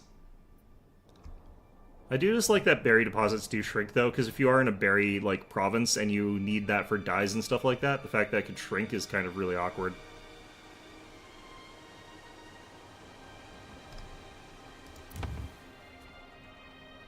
Yeah, we got, like, no food stall supply at all here. It's not an exclamation mark problem yet, so... Alright, we've got an extra, I think, what, 5 large farms this year, so we should have a lot more vegetables coming in. The only problem will be that we're getting a lot of that happening during harvest season, so that's a problem. We should be able to get a bunch more sheep now.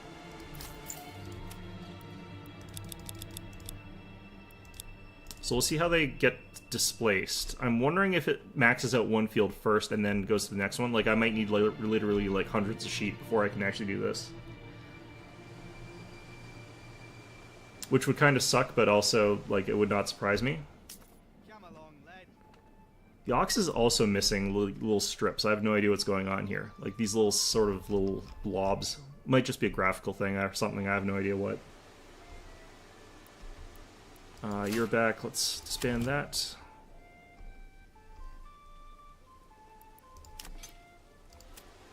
Okay, these are maxed. Let's get another one.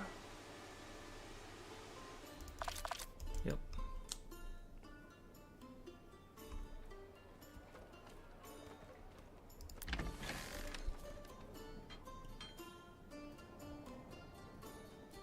I get the feeling this one started late because we don't have that one set to dedicated, maybe, but we'll have to... It's probably fine. Okay, how many sheep are in here? Can I tell? 17 are in there out of 94. Yeah, if I actually have to have 94 sheep in there, that's kind of feeling impractical, given how expensive they are, but... I guess if that's what we have to do, that's what we have to do. In the meantime, let's... I forgot to do this. That's bad.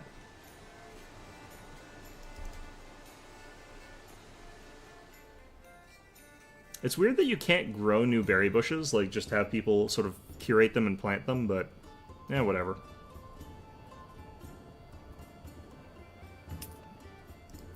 I'm gonna guess this has got 20. Yeah, it's at 20 out of 9. They're gonna fill up one field at a time, so I need like 900 sheep.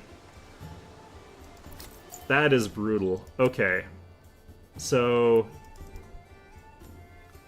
Operation, can I get enough money for 900 sheep? Is that a thing I could physically do? Somehow we're getting vegetables already, so we should be actually able to do this. Let's just do this. If I upgrade enough of these, like, that actually helps out a lot anyway, though, so...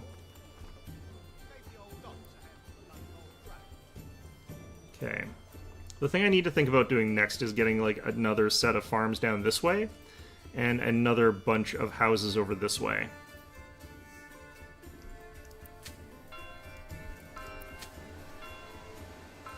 Are you barley or barley?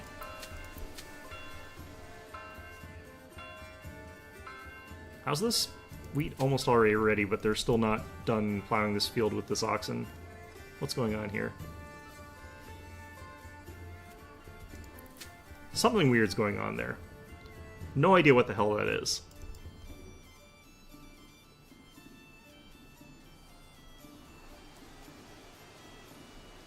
Okay. Let's just upgrade a couple of these guys. Get us up to the next level. I do want to actually start getting that other armor type, so we're going to try and work on that next.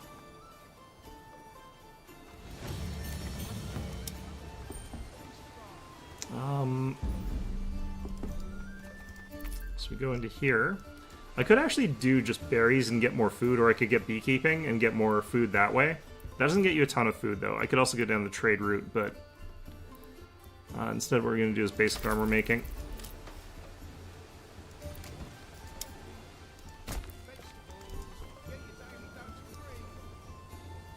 Okay.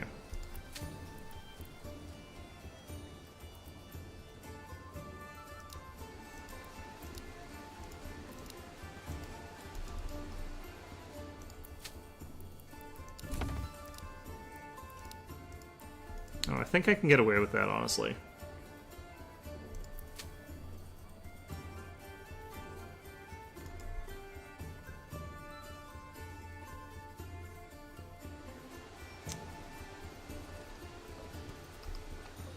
I think that I made these too big because they're only planting in half of it.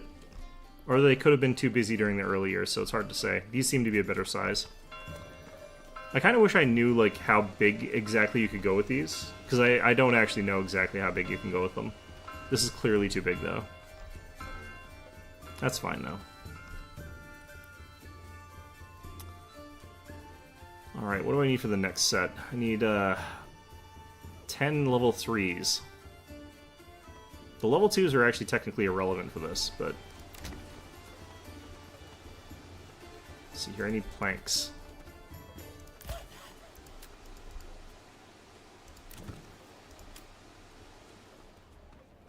Yep, iron slabs to helmets, and since we don't have stuff for the saw pit, then the joiners and the others should be getting stuffed out of this.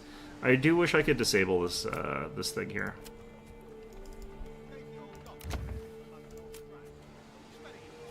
Because everything here takes planks. Can't really undo that at all here.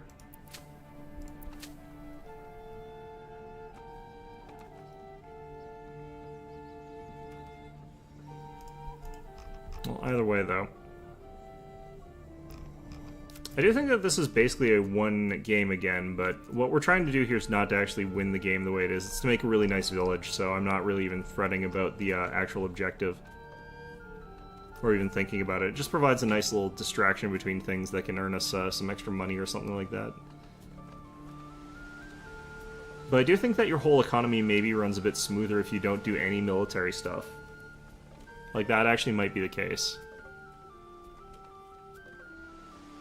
Alright, we keep getting helmets and immediately consuming them, which is good.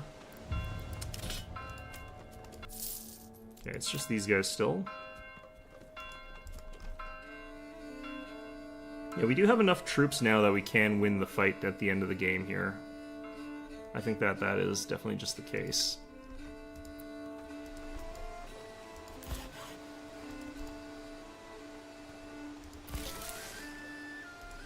Which of my storages went full? I've got plenty of... Alright, well, whatever. Yeah, this emptied out immediately. Bit of a problem. Let's actually... This is at 100%. Let's force early harvest. And then remember to turn force early harvest off after they finish doing this. Because if I don't remember to do that, we'll have that problem later of getting screwed over by that.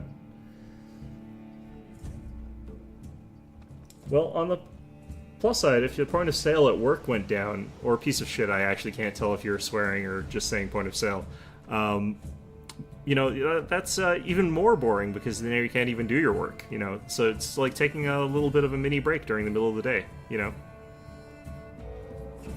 I think that that's, you know...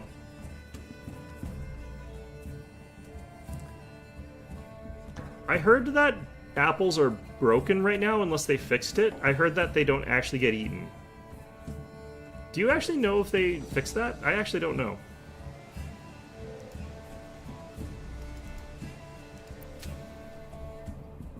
I think you can get double yields out of these if you manually do stuff. Which is stupid, but does seem to be what's going on here. What's going on? Where'd you spawn? Down there?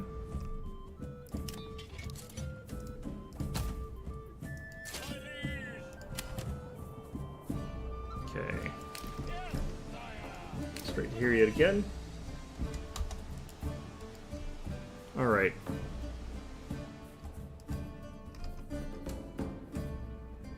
And again, they're not using the oxen to do the field again.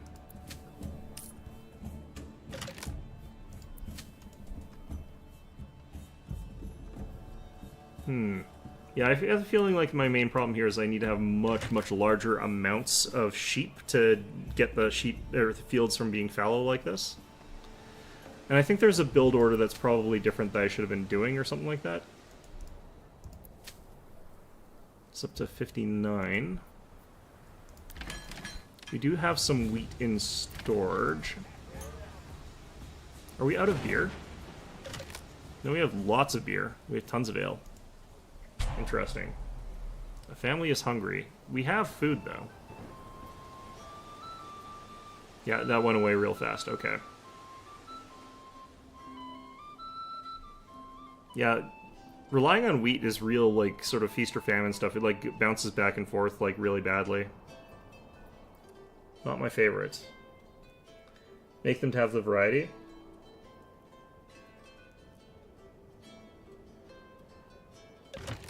The food hierarchy doesn't matter to me too much in this sort of sense, because, like, it doesn't really matter to me, like, what order they're eating the food. The thing that matters to me is, like, the absolute amount of food, rather than, like, the order that they're eating it in.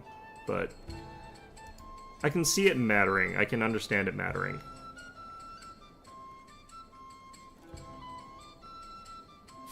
I wonder why this is getting, like, only up to 40% here. But it's fine. They're gonna cut it down and that'll work out okay, I guess.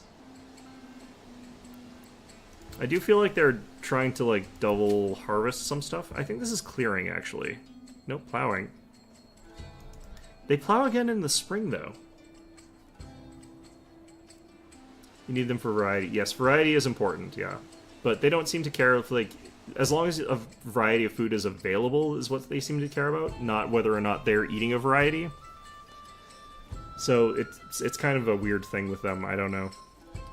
The AI is kind of like a mix of both very particular eaters, but they want to have the option to eat things they don't want. I don't know.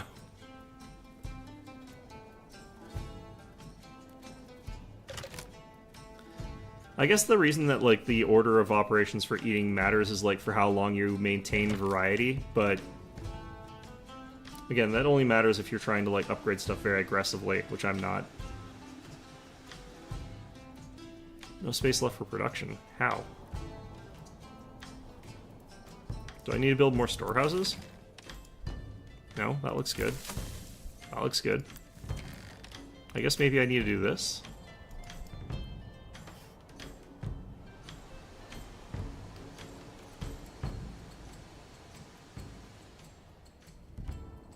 Tech point that gives extra meat, also from goat. Well, I mean, you know, it gives you twice as much meat from goats, which is still 0, so, I mean, they're not lying. Except for the fact they kind of are, but, I mean, you know. Alright, I think our vegetable harvest this year is going to actually make it so that we're in a much better position, especially because we're now starting to get bread, so I think we're more balanced out than we were before. Especially if they're able to actually harvest as much vegetable as we can, because, like, look how much they actually plant and then just never harvest. I don't know what they're doing about not harvesting, but this tends to happen, like, every year. Like, tons of it just stays in the garden.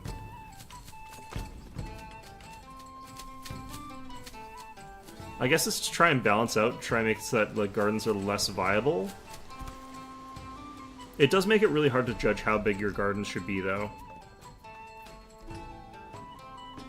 Make it Texas?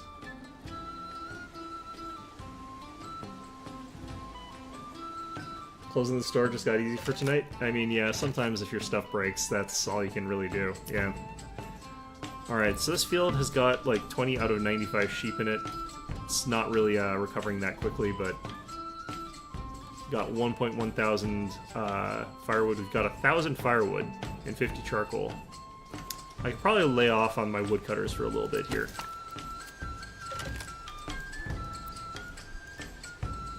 I wonder if they automatically go for the charcoal. I hope so.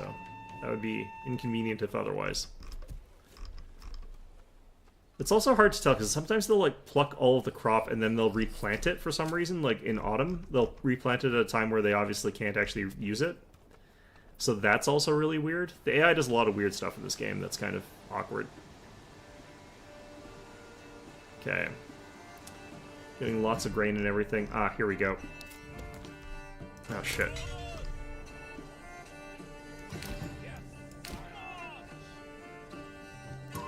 Okay, we'll do this, we'll send our dudes back, and then we'll go ahead and get our army ready for a fight. And we should be able to just steamroll over, like, the enemy army. And at this point, they're not going to actually keep trying to, like, get any provinces, so we can just leave them alone at this point. I really like the look of this. This is actually a really good village. It's just, I wish the farms were a little bit easier to manage. Okay, I'm actually going to go ahead and customize a retinue by adding some more. Just going to do that.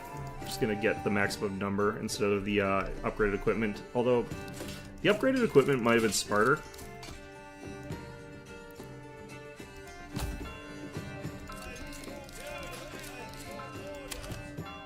Okay, the harvest is done, so we can go ahead and do this.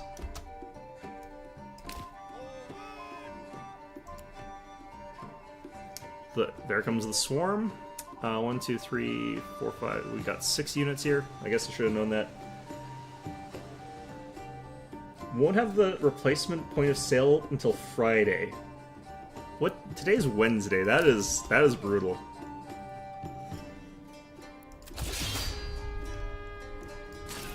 Well, I mean, just think of it like a long weekend, I guess.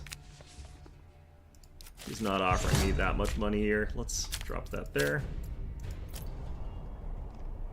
Okay, where's the... It's over there. That's weird. Okay.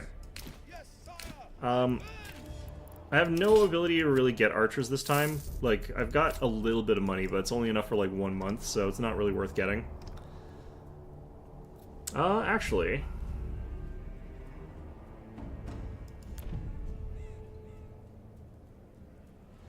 Fun watching, have to be productive now. Good luck with work, you know. Be productive, do your job, you know, nothing wrong with that. Have fun with it. All good things to do. I'm gonna go ahead and actually add in 10% taxes. I'm gonna go ahead and do that and then add in those mercenaries, just so that, like... Because this should be the last time mercenaries get called in this game.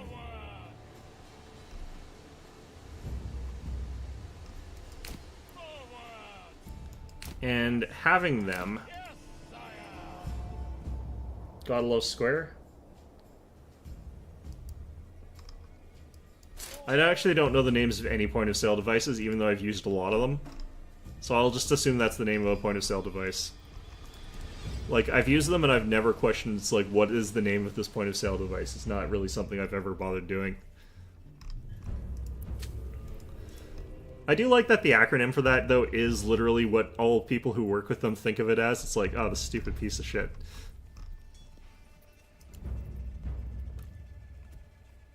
It's like getting it to work properly the way you want it to is, like, never fun. And if you're the customer, you're also, like, trying to get it to actually read your damn card. Always fun. Always fun. Alright, I think we're going to set up, like, up... here, because we want to have them sort of be disorganized by coming up out of that tree line as much as possible.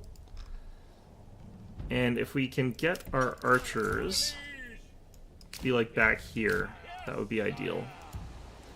Just gonna fast forward that. It is a piece of shit, or it is a point of sale device, or both.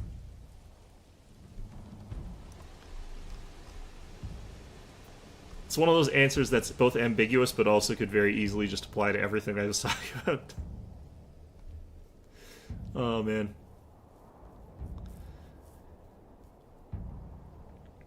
Yeah, I kind of don't know for very large settlements how you're supposed to actually have enough food of the varieties that you're looking for, because you kind of get blocked at a certain point with certain food types without being able to really... do anything about that. Okay, this guy's trying to come around our flank for some damn reason, but that's not that peculiar. They often do that. Try and block them out a little bit there. This is why we're trying to get the archers back up here as well. If we have the archers come up here, the enemy won't try to, like, skirmish with their archers. They'll try and actually fight us.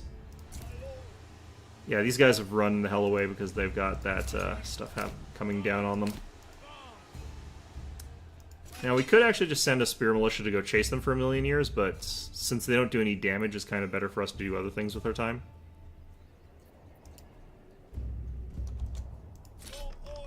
Okay, if they're going to do that, then we kind of have to.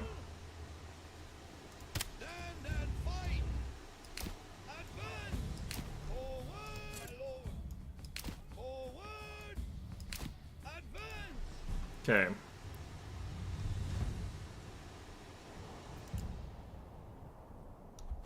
Yeah, they've decided to run way the hell away for some reason.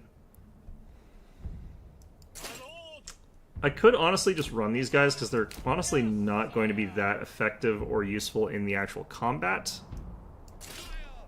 That's not really what they're here for.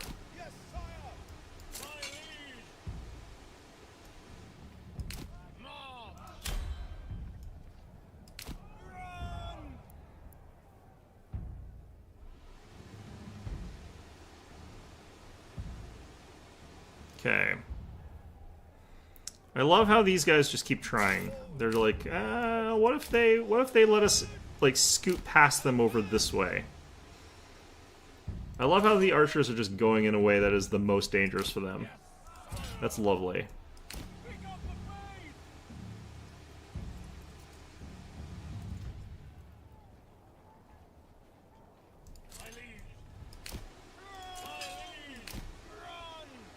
Okay, that didn't even cost them that much stamina, honestly.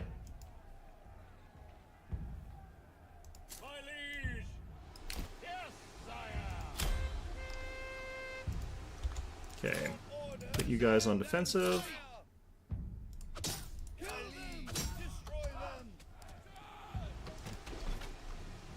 AI has decided to go full moron and just sort of like head around in weird directions. With the retinue here, let's go ahead and hit push through on the flanks.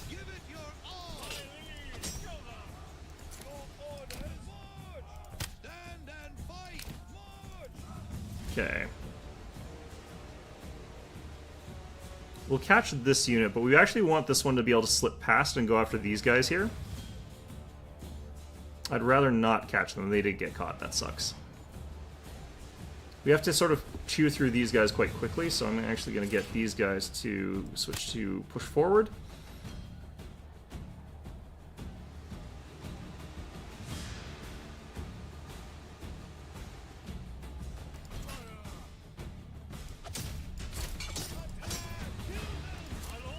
Just going to have you guys walk into melee here, actually.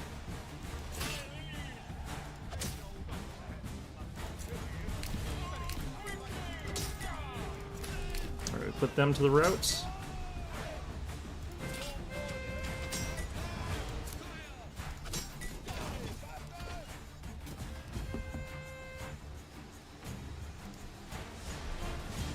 Still 90% sure the AI does not actually bother trying to avoid doing friendly fire, but whatever.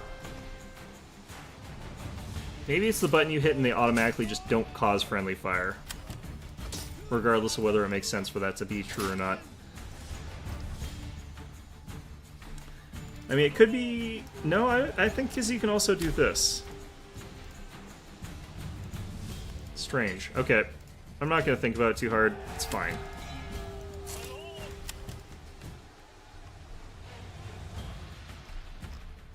Okay, so that's done. Let's go ahead and get rid of you guys.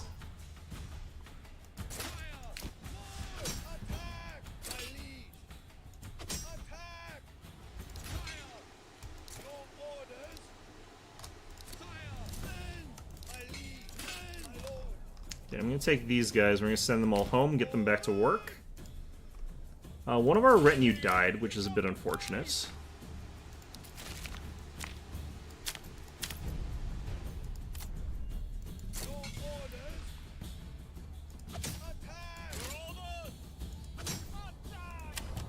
This is what happens when I put them on, like, aggressive stance and, like, run them, so...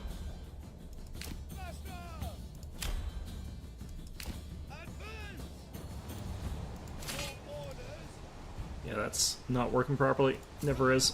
Alright, it's fine.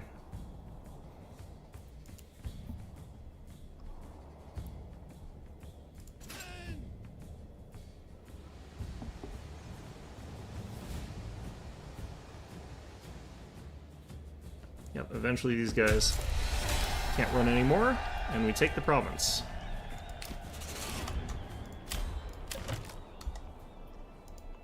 Perfect. Alright.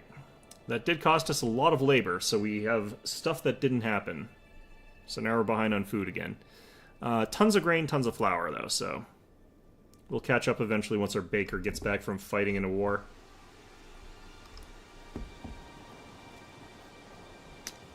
Okay. Got some new families replacing the dead, because we did lose some people. But having them all come in fast to replace them is fine. Is good. How'd these guys end up back here? Alright, well, whatever. I probably shouldn't have done that. I'm never gonna get, like, easy cash again in this playthrough, unfortunately.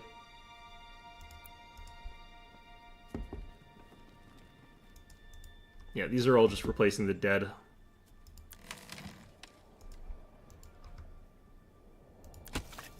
Either way, though, I think this is a pretty good experiment for, like, what a good-looking settlement is. even if it's got some problems. We're gonna have, like, no wheat harvest next year. That's fine.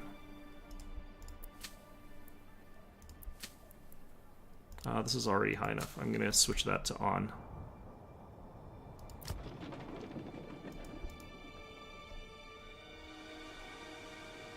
Should be getting bread produced faster now that we got people working again. Still got no planks. And again, I'm assuming that we're getting that gobbled up by those guys. Either way, though, it is just about 6 o'clock. I am going to call it quits for today. I think this is a lovely looking village. I've learned a lot about how the agriculture system works in this game, or rather that it is very janky, and I do not think it does exactly work. There's a couple things that are just a little bit odd or a little bit off about the way that the farms work that makes it a bit difficult to judge how well it's working. Can't wait to get home to play some Manor Lords. Yeah, no, that is a game that is fun to play. I can't wait until it's, like, expanded on to the point where it feels more complete, though. Because, like, right now, it definitely does not feel like it's, like, super complete or anything like that. And the sort of flaws that it does have do definitely feel like they're impacting the gameplay. But that doesn't mean it's not a good game. I am liking it a lot.